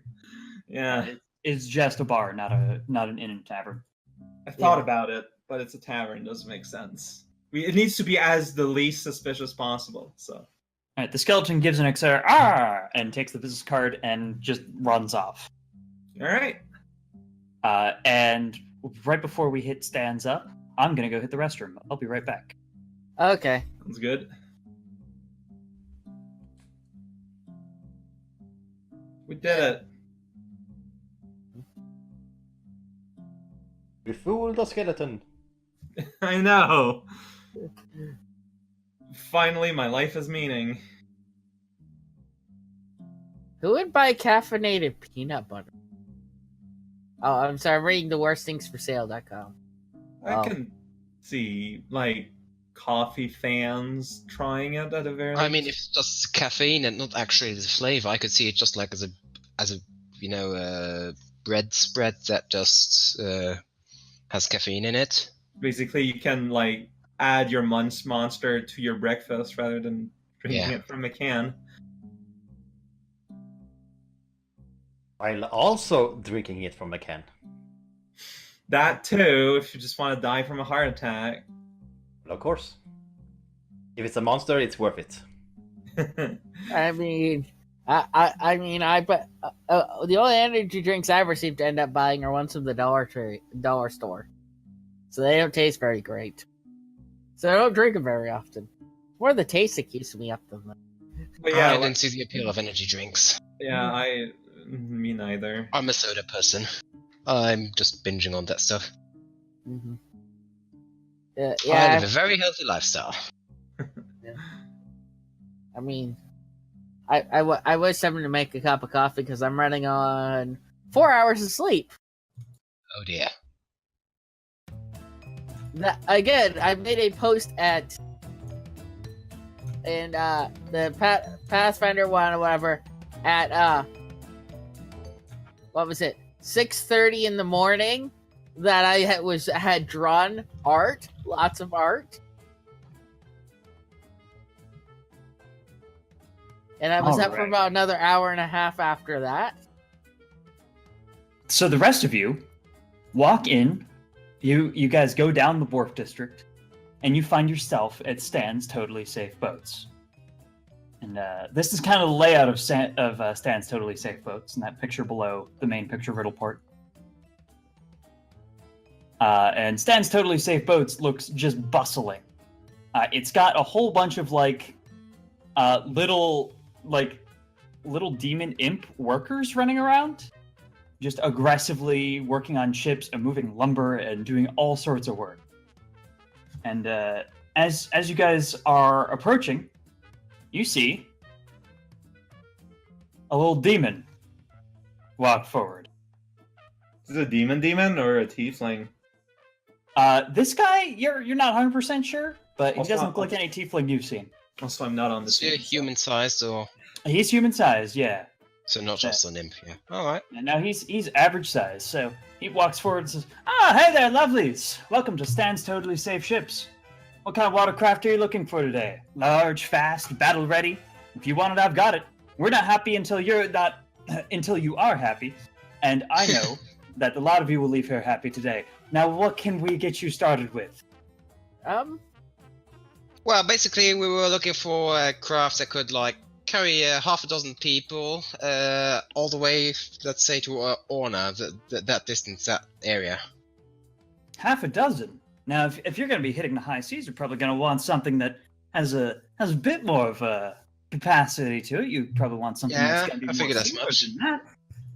Now, it sounds to me like you could probably use just a standard brigantine. It's one of our most popular models.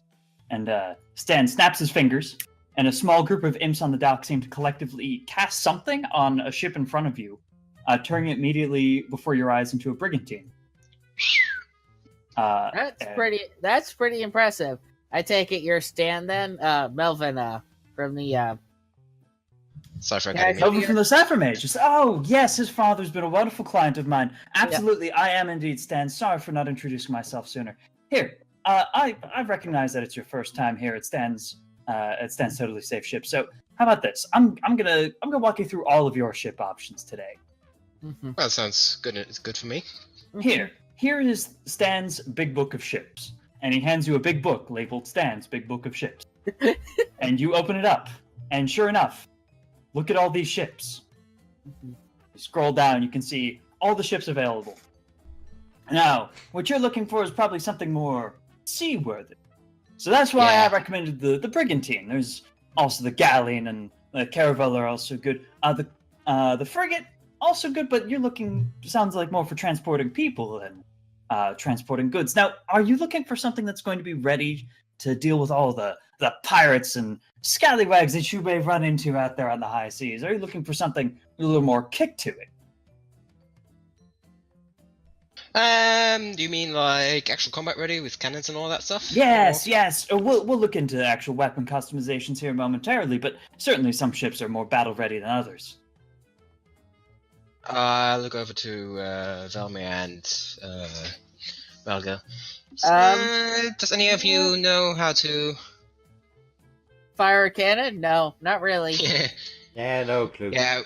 Oh well, Yeah, no, hold on now. It's just us, a party of about 6 adventurers going. Okay. Now, how much are you looking to sail the ship? What's the purpose behind it?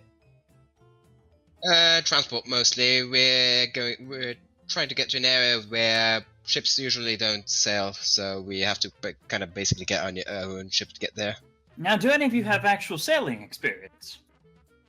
Nope. We've been on a ship, if that counts. All right. Here's the thing. Here's the plan, gents. Now, what you're going to need is some workers, some sailors for that lovely ship of yours, and depending on what exactly you're trying to do with it, you can probably get some. You can probably hire up some workers for much less than the cost of a boat to man your boat. So if you want to put a little bit aside for hiring some workers later, some sailors for your boat, then they could do all the fighting for you. That's not a problem. You could easily hire your own captain and crew, and most of the ships that you'd probably be looking at would probably require a crew of about 15 to 20 at least anyways. If you Fighting is, to be honest, not really our most concern. If anything, it would mostly actually know the navigation and actual steering on all that stuff. Actually using the ship, that's more of a concern. Now, I must let you know that any sort of ship that's going to be taking the high seas, any sort of distance from the coast, it will need to have that sort of crew. It will need to have that sort of strength and endurance to it. So even if you're not looking for combat, you're still looking for a crew. I promise you that, especially I believe that. Mm-hmm. Now, I do recommend the Brigantine for what it sounds like your purposes are, but do any of these really strike you? Let's see, the bottom left all seem way too small, the longship is way too impractical, galleon and man-of-war are a bit overblown. And the galleon's not so bad, but I can understand your concerns about the man-of-war. Yeah, man-of-war is probably the biggest ship that we have to offer. Yeah, a bit of overkill. I suspect that's not quite what you're looking for. No, again, we're trying to get somewhere fairly stealthily and with a relative minimum of extra crew. Stealthily, eh? That's an interesting request. We can look into proper vehicle customization options here momentarily, but for the time being, if you're looking for something stealthier, you're probably looking. You're definitely not looking for one of our warships. You're definitely looking for the sailing ship variety. I recommend the Brigantine, the Caravel, or the Carrack. Mm-hmm. Caravel and the Carrack, yeah, these. Caravel is a very small boat. It's a bit hard to judge size, yeah. The Caravel is much larger than it looks. I promise you that. Yeah. It's got decks and all that jazz. I promise you, it's gonna be about the same size. Any model that you get. The Caravel picture does look misleading. I'll have one of my imps right on that. Again, we're also trying to look for something that, we're kind of on a we're on a quest and that sort of stuff that the person who sent us out on it really Quest adventurers, are we? What sort of budget are we looking at? He's a bit exaggerating, but yeah, we kind of got work to do in the area. And our employer doesn't really want us getting known. That is understandable. We've got plenty of options for hidden cargo and all sorts. Don't want to deal with all the pirates and stuff. Like that. We've got things for narrow frames in order to sneak through rocks that maybe some larger ships would have difficulty chasing you through. We've got all sorts of options that we can easily apply to any of these ships in order to make it easier for you. Now, did any of these models really stick with you? Got to get a base to work with here. the carrot looks the carrot looks really hard to judge just from the angle and the size. Just out of character. Yeah,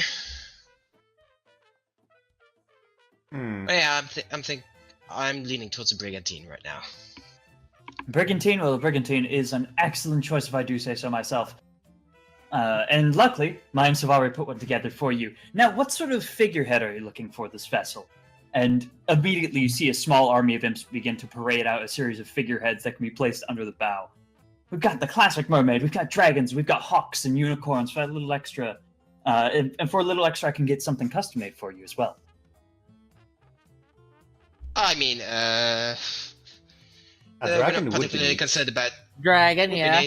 but we're not dragon. particularly concerned about aesthetics right now. A dragon is an excellent option. I agree. What sort of colors are you looking for? How can we deck out the ship color-wise for? Actually, I should ask, does the figurehead or the coloring cost extra?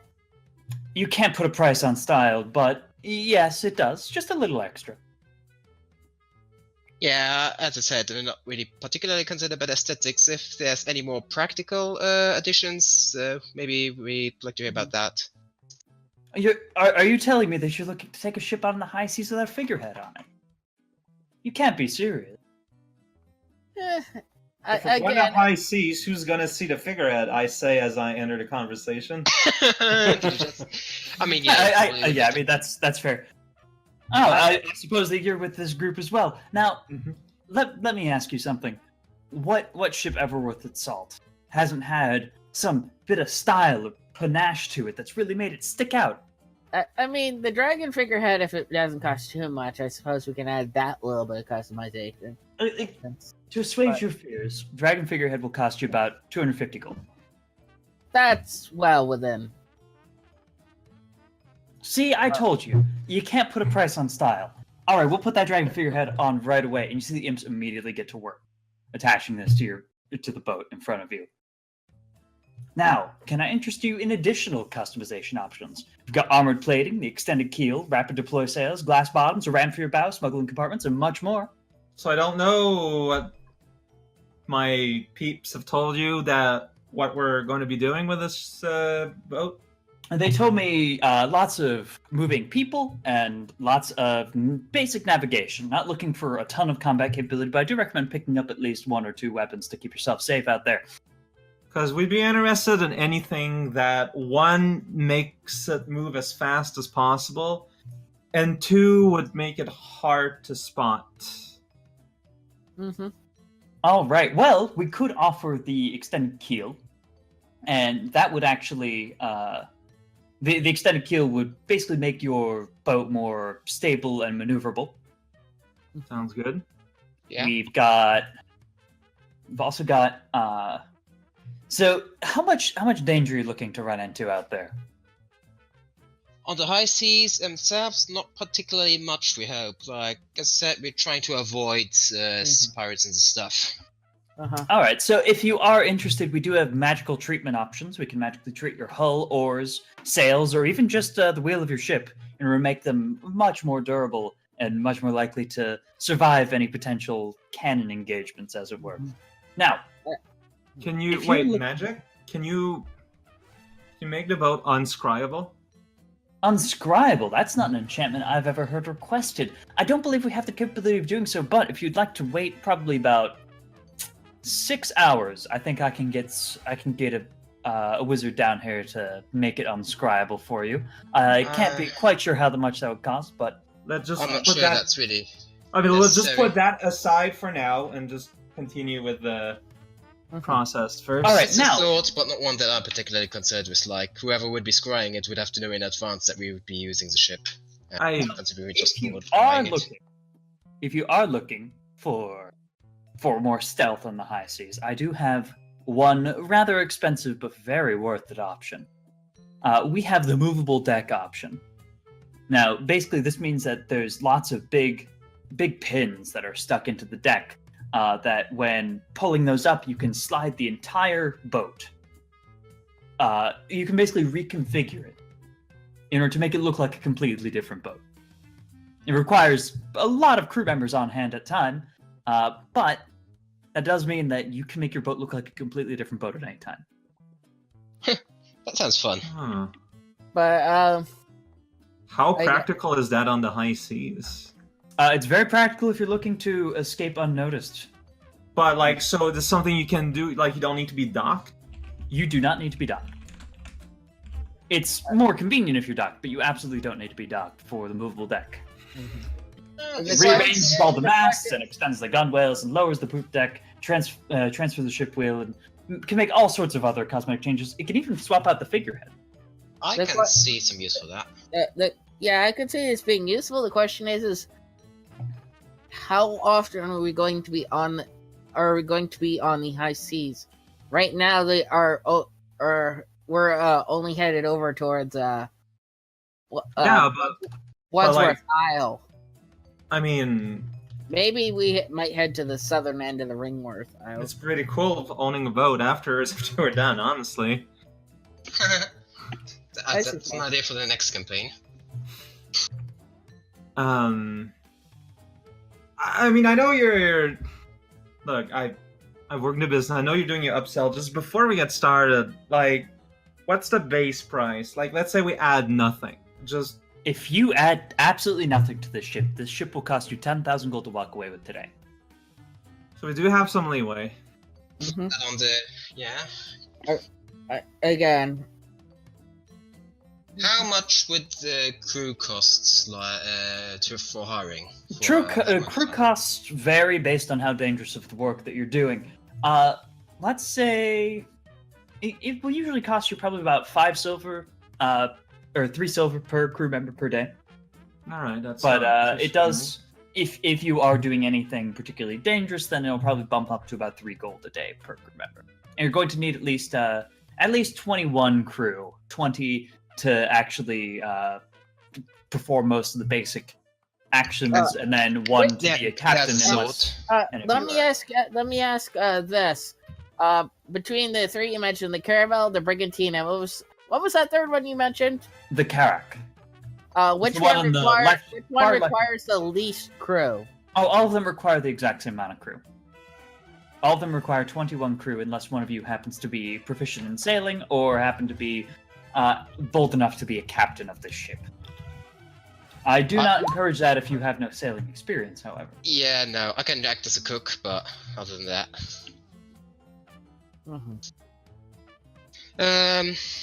that's it.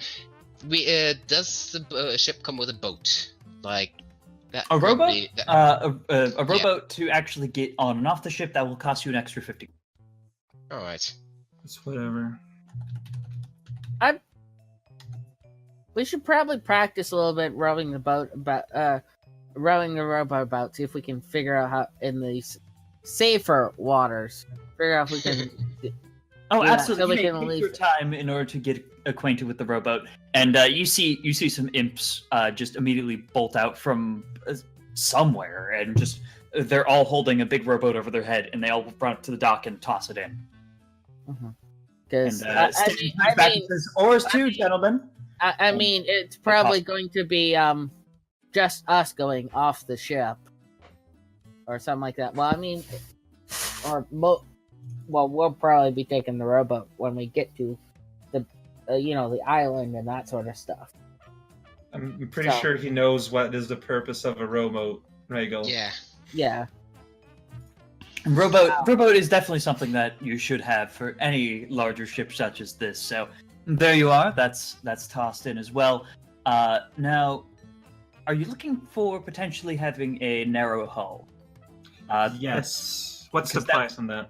The price of the narrow hull, that'd be 50% of the ship's base cost. So that'd be an extra 1,500 gold for you. Now, what that does is it decreases your ship's width by approximately 20% and your cargo capacity by about 10%.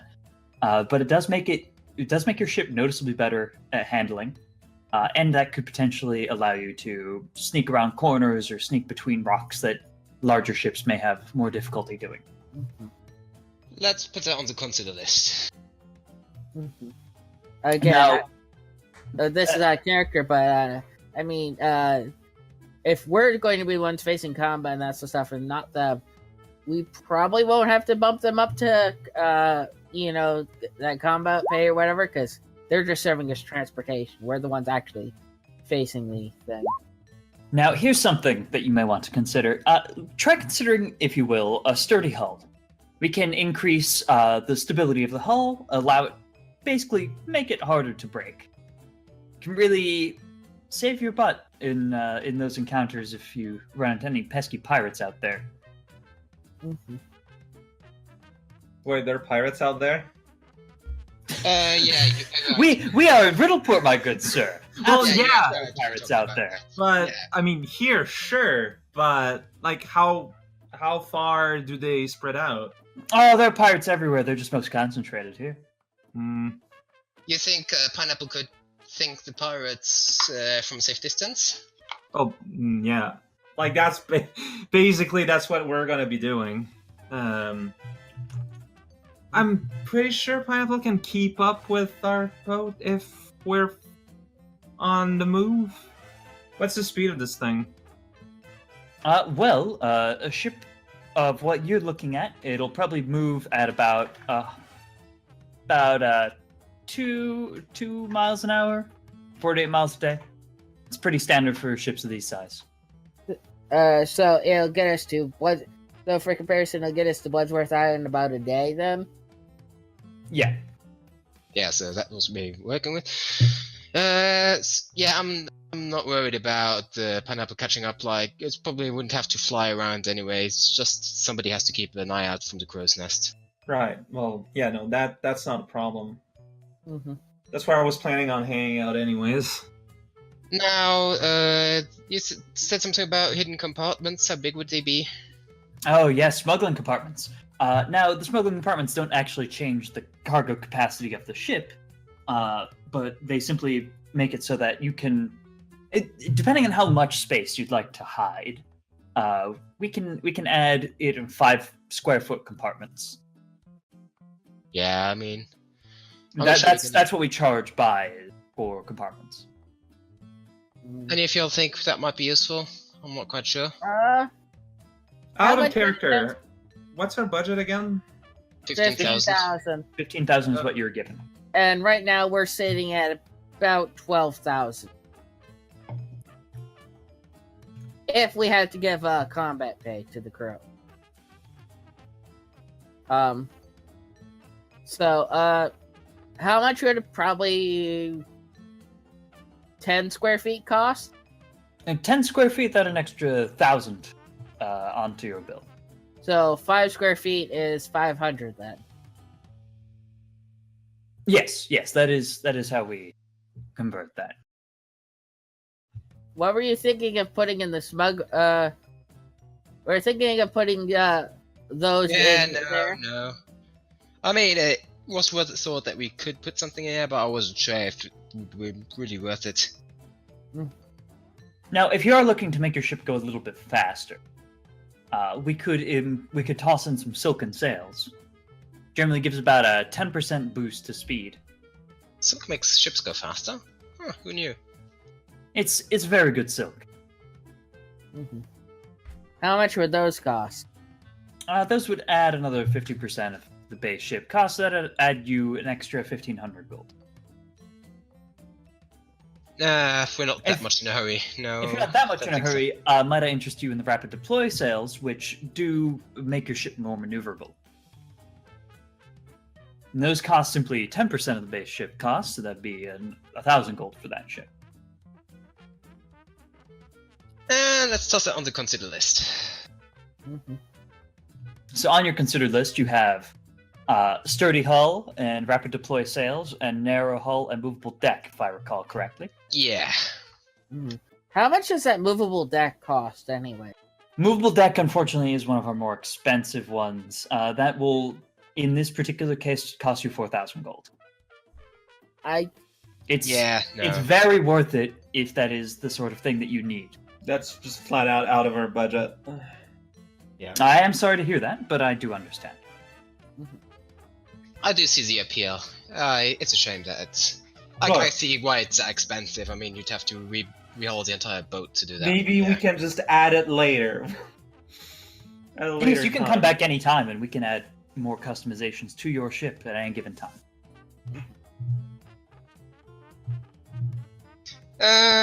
Any other things that we could be interested in? I mean, honestly, So, would you be like, interested in increased cargo capacity? Not really. No. How We don't, about, we're how not. about concealed weapon ports? So you could potentially hide weaponry within your ship without others knowing.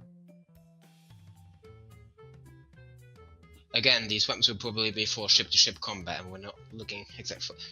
Hey, here's a question: can create pits like work on a ship and just like create a hole that it sinks in it? No, No, so- it creates a Great, like great. an alternate dimension. Yeah, you're Yeah. right. But it'd be hilarious. It would be hilarious.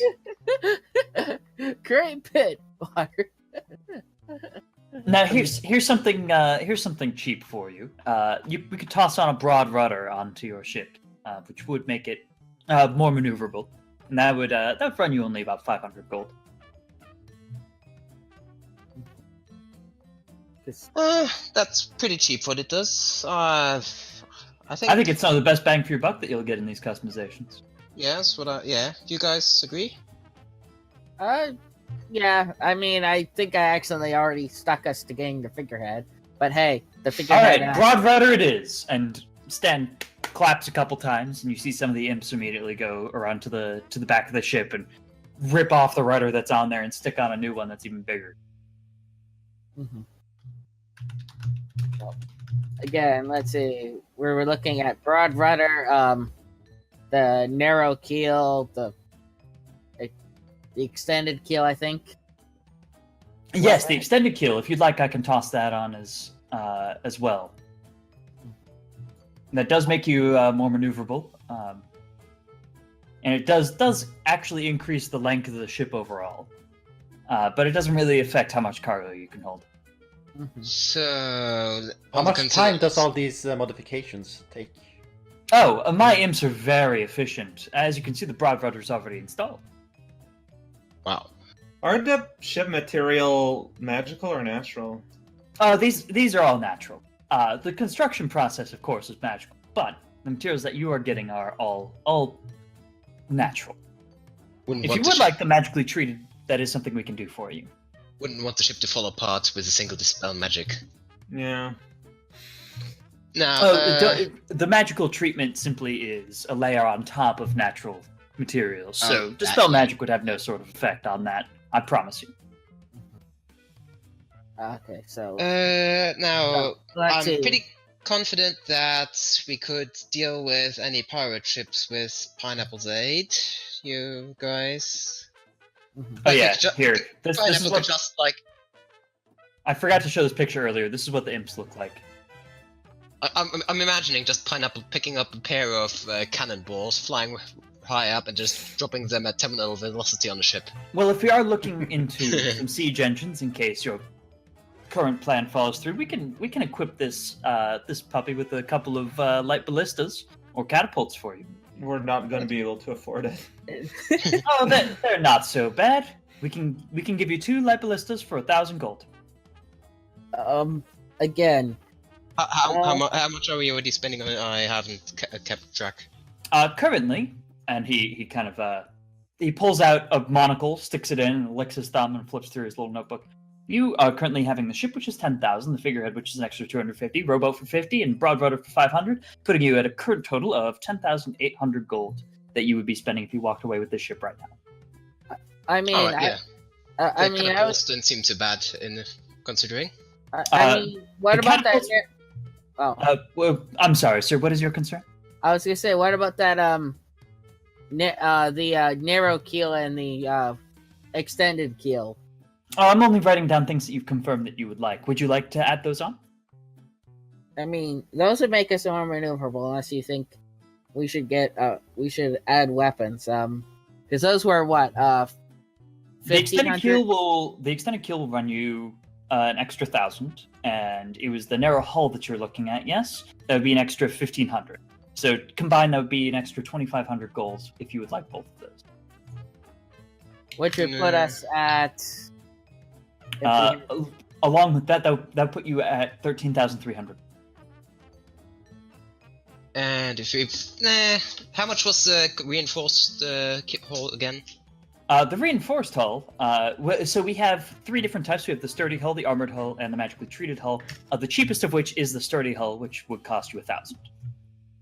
The armored plating that brings you up to that costs 3,000, unfortunately, but it is very good. I promise you, it's worth the cost. So y'all think At the very least, you should walk away here with the sturdy hull. Yeah, I was thinking that at least. Defense. Okay. I'm not too concerned about maneuverability. By this point, we already got the extra rudder. So I'm thinking sturdy Stan hull. snaps his fingers, and the imps behind him start working their way, kind of running their hands down the ship, and it just starts looking like a darker wood, and it looks like there's something else. It looks like the wood of the ship itself has changed material. So are we going for the siege weapons? Because that honestly might be relevant. Yeah, I don't think who is going to be able to do much to ships, but we don't know what the pirates got packing. So we have a lot of options for our siege engines. We have light ballistas, light catapults. Those are our cheapest. Those are probably what you're looking for the most. We've also got heavy ballistas, standard catapults, springle arrows, and the ever-present fire drake. I personally love the fire drake the most. It can burn down ships at a distance. Very powerful, but also, unfortunately, very expensive. You may need to cut back on something if you'd like one of those. Burning down something on the sea sounds delightfully ironic, frankly. Oh, it's wonderful. I love it. Unfortunately, again, Well, if say you're looking at the light ballistas, then those will cost you 500 gold each. The catapults will cost you 550 each, but they tend to hit a little harder. Any of these relevant in possibly trying to damage something that's on land? Oh yes, they could easily attack land. Granted, you will need to make sure that you have money for ammunition as well. Yeah. How much is ammunition going for? Ammunition. So are you looking for special alchemical ammunition or standard ammunition? Give us the options. There is standard ammunition for all of our weaponry. However, we could also make alchemist's fire-based ammunition, chain shot ammunition, which is 2 catapult stones chained together. There's liquid ice, which is a very fun one. It can freeze over parts of the ship. A plague bundle, if you're looking for a longer, more sustained battle, or a smoke shot, which can simply it's simply like a colossal smoke bomb. how much does standard ammunition cost? Standard ammunition will run you. It depends on the weapon, but if you're looking at a light ballista, it would be 10 gold apiece. And if you're looking at a light catapult, that will also cost you 10 gold apiece. I'm thinking either the regular ammo, or at most a couple of loads of alchemist's fire. What do you think? How much would the alchemist fire cost? So the alchemist fire ammunition, that's used specifically with catapults, and that would be 200 gold apiece. I think how about I'm thinking we get the light catapults with some rounds of ammunition. So one thing to Yeah, keep in me mind too. is that the catapults do take a bit longer to load and fire than the ballistas. What I would personally do is, if you're looking to go lightly armed out there, I would take 2 catapults and 1 ballista, just so you can have constant fire in order to finish off anything that might have survived your catapults. Question is what were we at already again? I think we're at what, 13,000? Your current ship cost, just the ship alone, with the boat, figurehead, rowboat, broad rudder, and sturdy hull, is at 11,800 gold. Okay. And we're trying to not go above 14,000, like this, because the last houses we're going to keep for the crew. Is that including the sturdy hull as well? That Yes. is, in fact, including the sturdy hull.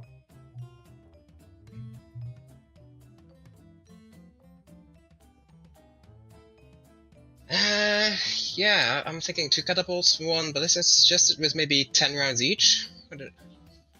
That sounds very reasonable to me. Yeah, that's what I'd be going for too. All right. So we have one ballista, one light ballista. So that's going to be 500, and then 2 light catapults. That'd be another 1,100, because the catapults are 550 each. And then we're getting 10 rounds of ammunition for the ballista and 10 rounds for each catapult. That's another Sounds like 150. no, So that would be 300. That would be 300 because he said 10. Yeah, each Oh, yeah, round of ammunition is 10 gold. I was counting 3 times 5 for some reason. Yeah. All right, so that is 300 gold worth of ammunition. So let's toss this on your pile here. Mm-hmm. I think we've got a nice set of features. You guys alright with this? So your total is currently at 13,200. Yeah. And you sure enough see the imps loading stuff up. Are you sure you wouldn't like to have at least one alchemist fire? Yeah. If one lands right, then the ship is down. That's all you need. Yeah, well, I mean, why not? All right, we'll throw one alchemist fire on there then. This Remember one's for that only Colleen. works in the catapult. This one works for this one's for Colleen. All right, so now you're at 13,400 gold total if you walk away with this ship as is right now. Would you like to throw in any last-minute weapons or ammunition or anything of the sort, any sort of customization? I'm happy with this. What about you guys? Is like painting the boat extra cost or? Oh no, absolutely not. In fact, we make sure that you are happy with the paint job. What sort of coloring would you like? I imagine you want it to go well with your figurehead of a dragon, which is currently unpainted, but we could make it any color you like. I'm mostly concerned with colors that would make it hard to spot. Oh, well, I suppose it's somewhat hard to spot now as just a brown spot on the distance, but if you'd like it a little harder to spot, I guess we could probably paint it some sort of blue. We could have it themed around a blue dragon. I mean, blue's a nice color. Mm-hmm. All right. Imps, get to work. And you see the imps immediately start like casting all sorts of little enchantments at the ship, and it starts just getting covered in all sorts of colors. It gets a light blue base coat, and then it's got a brilliant navy blue on the mast, on the figurehead of the dragon. It looks exactly like one of the blue chromatic dragons in color. And then it's got that weird iridescent color and everything. And then it's got all these sorts of markings all along the side of the boat. It's starting to look like kind of scales of a dragon. Seriously, these guys are doing a phenomenal job. You got a hell of a paint job on this thing. I can see why this guy's got so much business. Uh-huh. I'm the best around. I can see why Melvin recommended you. Oh, yes. And please do give Melvin my best if you see me again before you leave. Now, finally, can I interest you all in a warranty for your ship? It's important to protect your investments, and here it stands, we understand that your peace of mind is the most important thing when it comes to your purchase. How much if does the something happens to the warranty ship, cost? would we be able to collect the warranty even? Oh, yes. Actually, we have good plans for that. So, with your warranty, we'll immediately replace any excessive or unexpected damage to come from standard use on the spot. One of my imps will be there immediately upon your invocation of the warranty to assess and fix any damages covered under.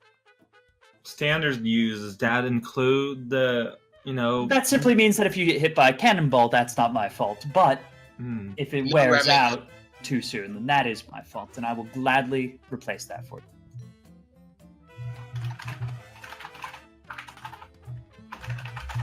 So, just to give you a little bit of context, with the warranty, that would bring up the cost of your ship to 14,070 gold.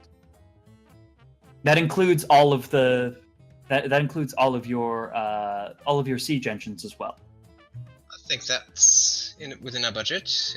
We still have enough for a crew. Yeah. Mm-hmm. And Sure, why not? also, we need to consider if we're gonna have a crew, we're gonna have to buy provisions. No, we don't. Yeah, that's a point. Yeah. Let's see. Yeah. Yeah, Let's see if we can snag some good deals on provisions. I mean, we're probably going to be buying in bulk. True?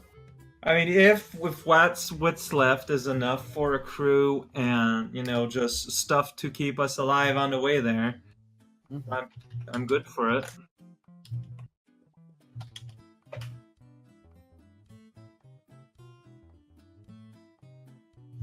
All right, so are we good with the full warranty cost? We are. All Our right. money, so. Well, in that case, I'm going to simply need you to. And he pulls out a little contract here.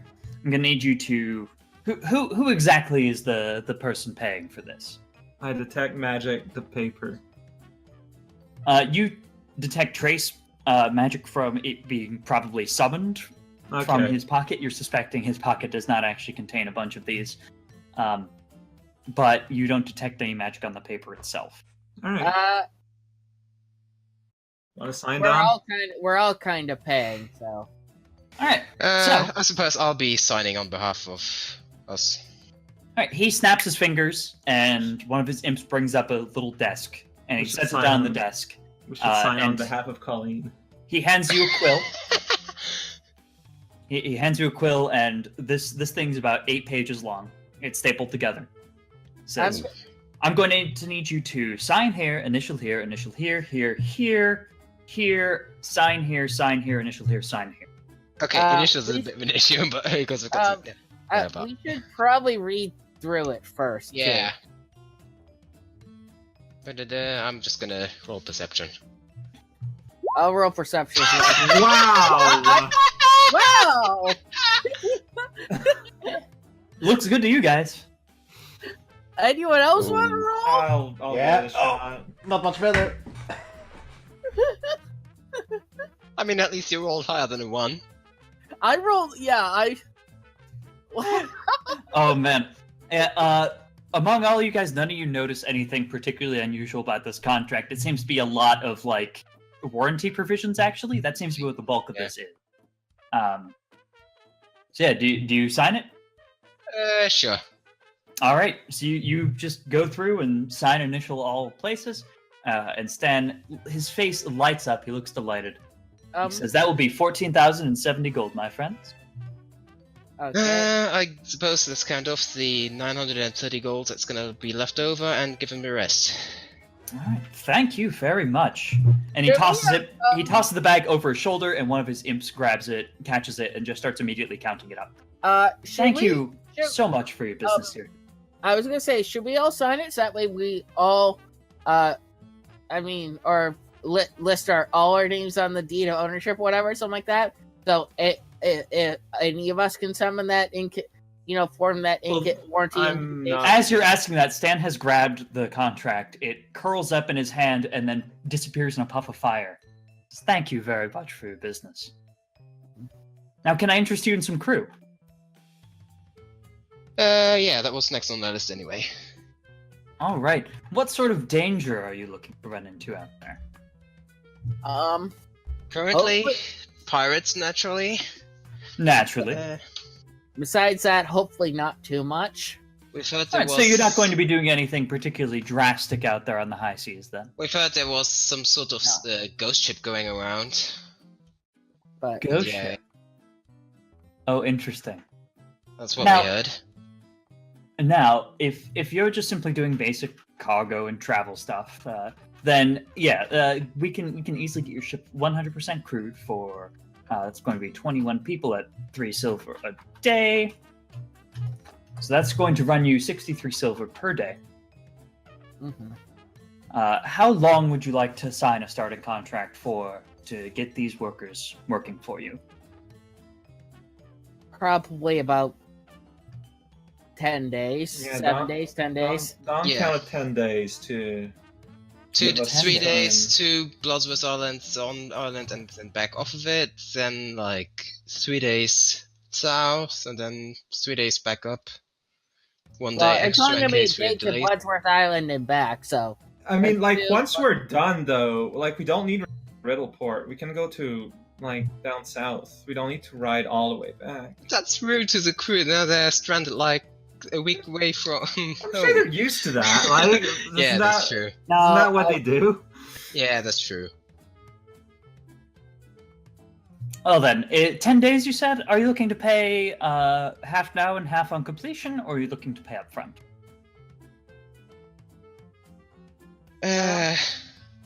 Let's pay up front because just so we're done, so we're sure. Mm-hmm. All right. Well, I can get you 21 crew here for 6 gold and 30 silver. Then A piece or for no, that's every day? That's going to be total. Oh, so they're. So what you're saying is are they magical crew?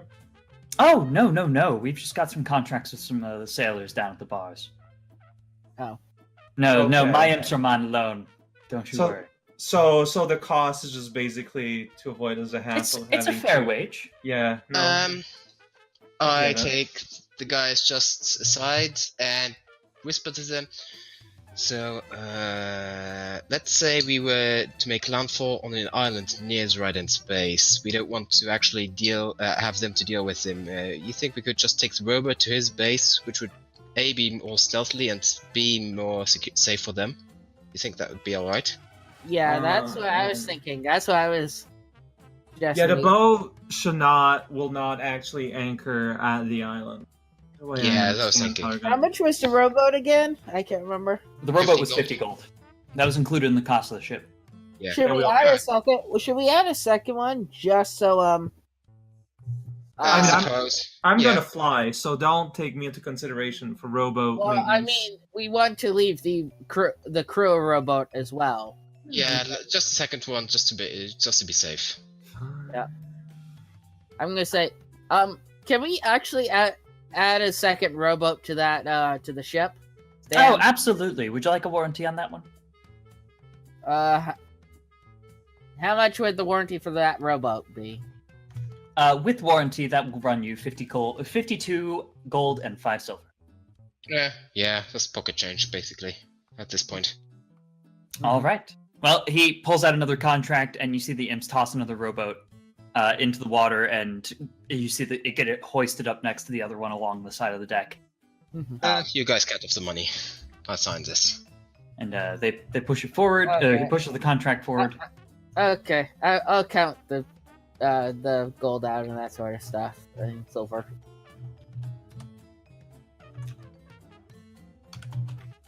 Okay. Now to figure out how to find some provision. Fair. Oh. Alright, well. when will the crew be ready for departure? Give it about 20 minutes. Oh, that fast. Damn. We're very efficient here at Stan's Totally Safe Ships. I can see that. Well, we're probably not going to be ready by that time, so, If the how long crew you guys used anything? that part of the warranty, The crew are not included as part of the warranty. Trust me, if I could, they would be. Oh dear. mm, When do you guys think we should take off, like? early as possible. Alright, so, I guess 2 hours? Sure. Do you have anything you Somebody want to do? will have to get Doc as well. Hey, does the boat look like there's enough space for my wagon? Like, I'm not asking, I'm just looking. Yes. Okay.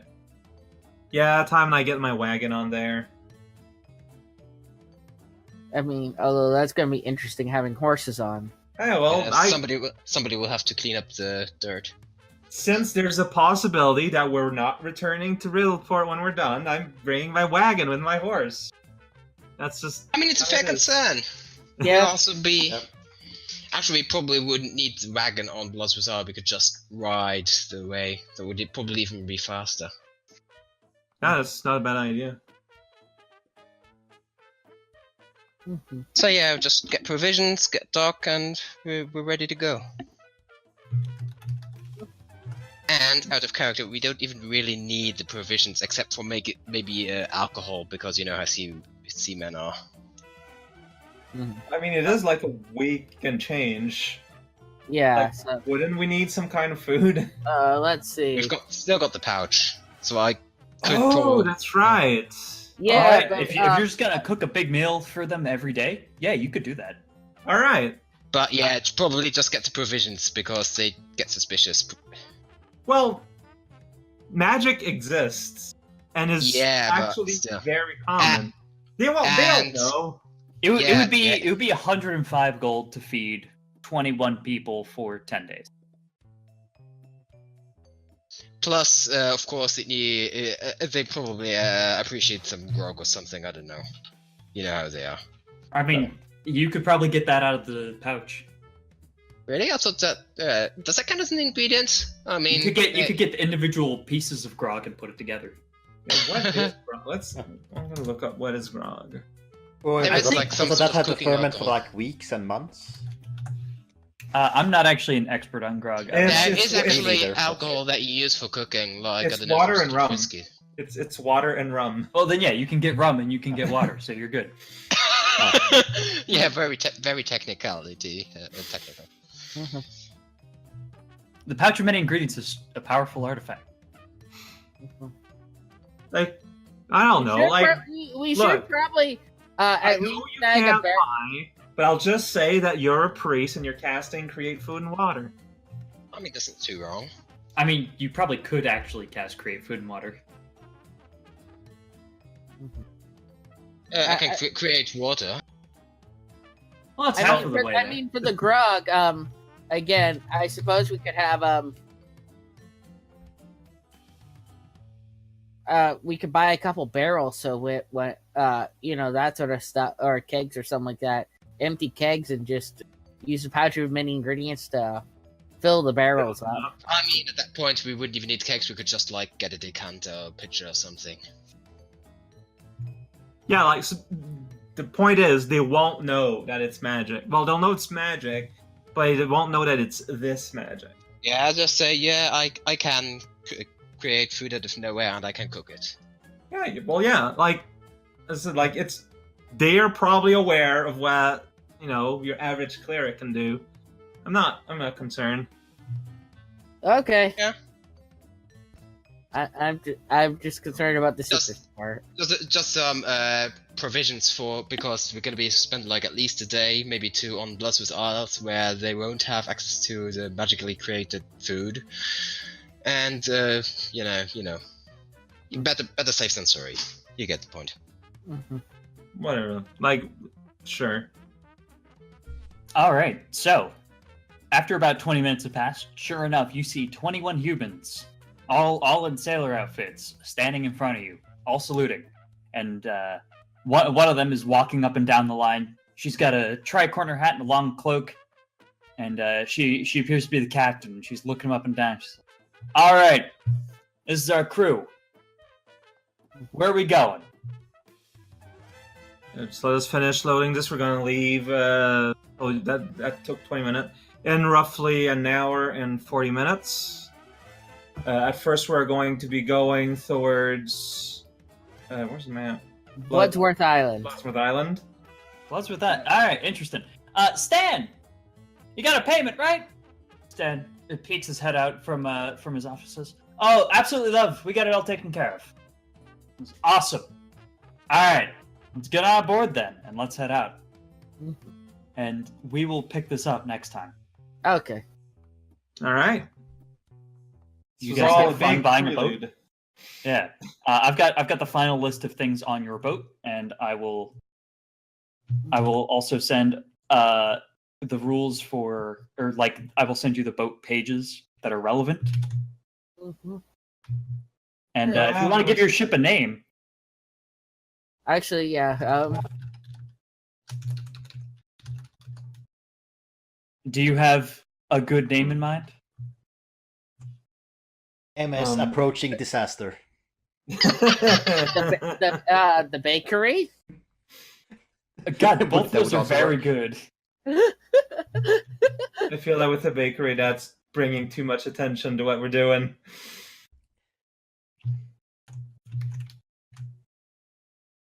Frankly, the first one is kind of jinxing it.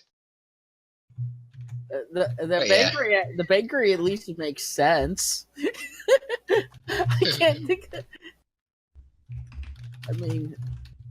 I can't think of anything else really to. Colleen's duck. Character I'm gonna miss the most. Did Colleen ever give her duck a name? No. Nope. Oh, let's call the boat Colleen's duck. Yeah, Colleen's duck. Yeah, perfect.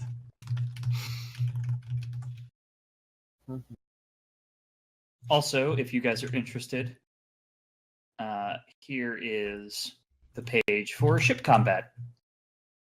Oh man, May or may not come in handy. Stuff is gonna happen next time in our nautical. Well, maybe not next time, but eventually.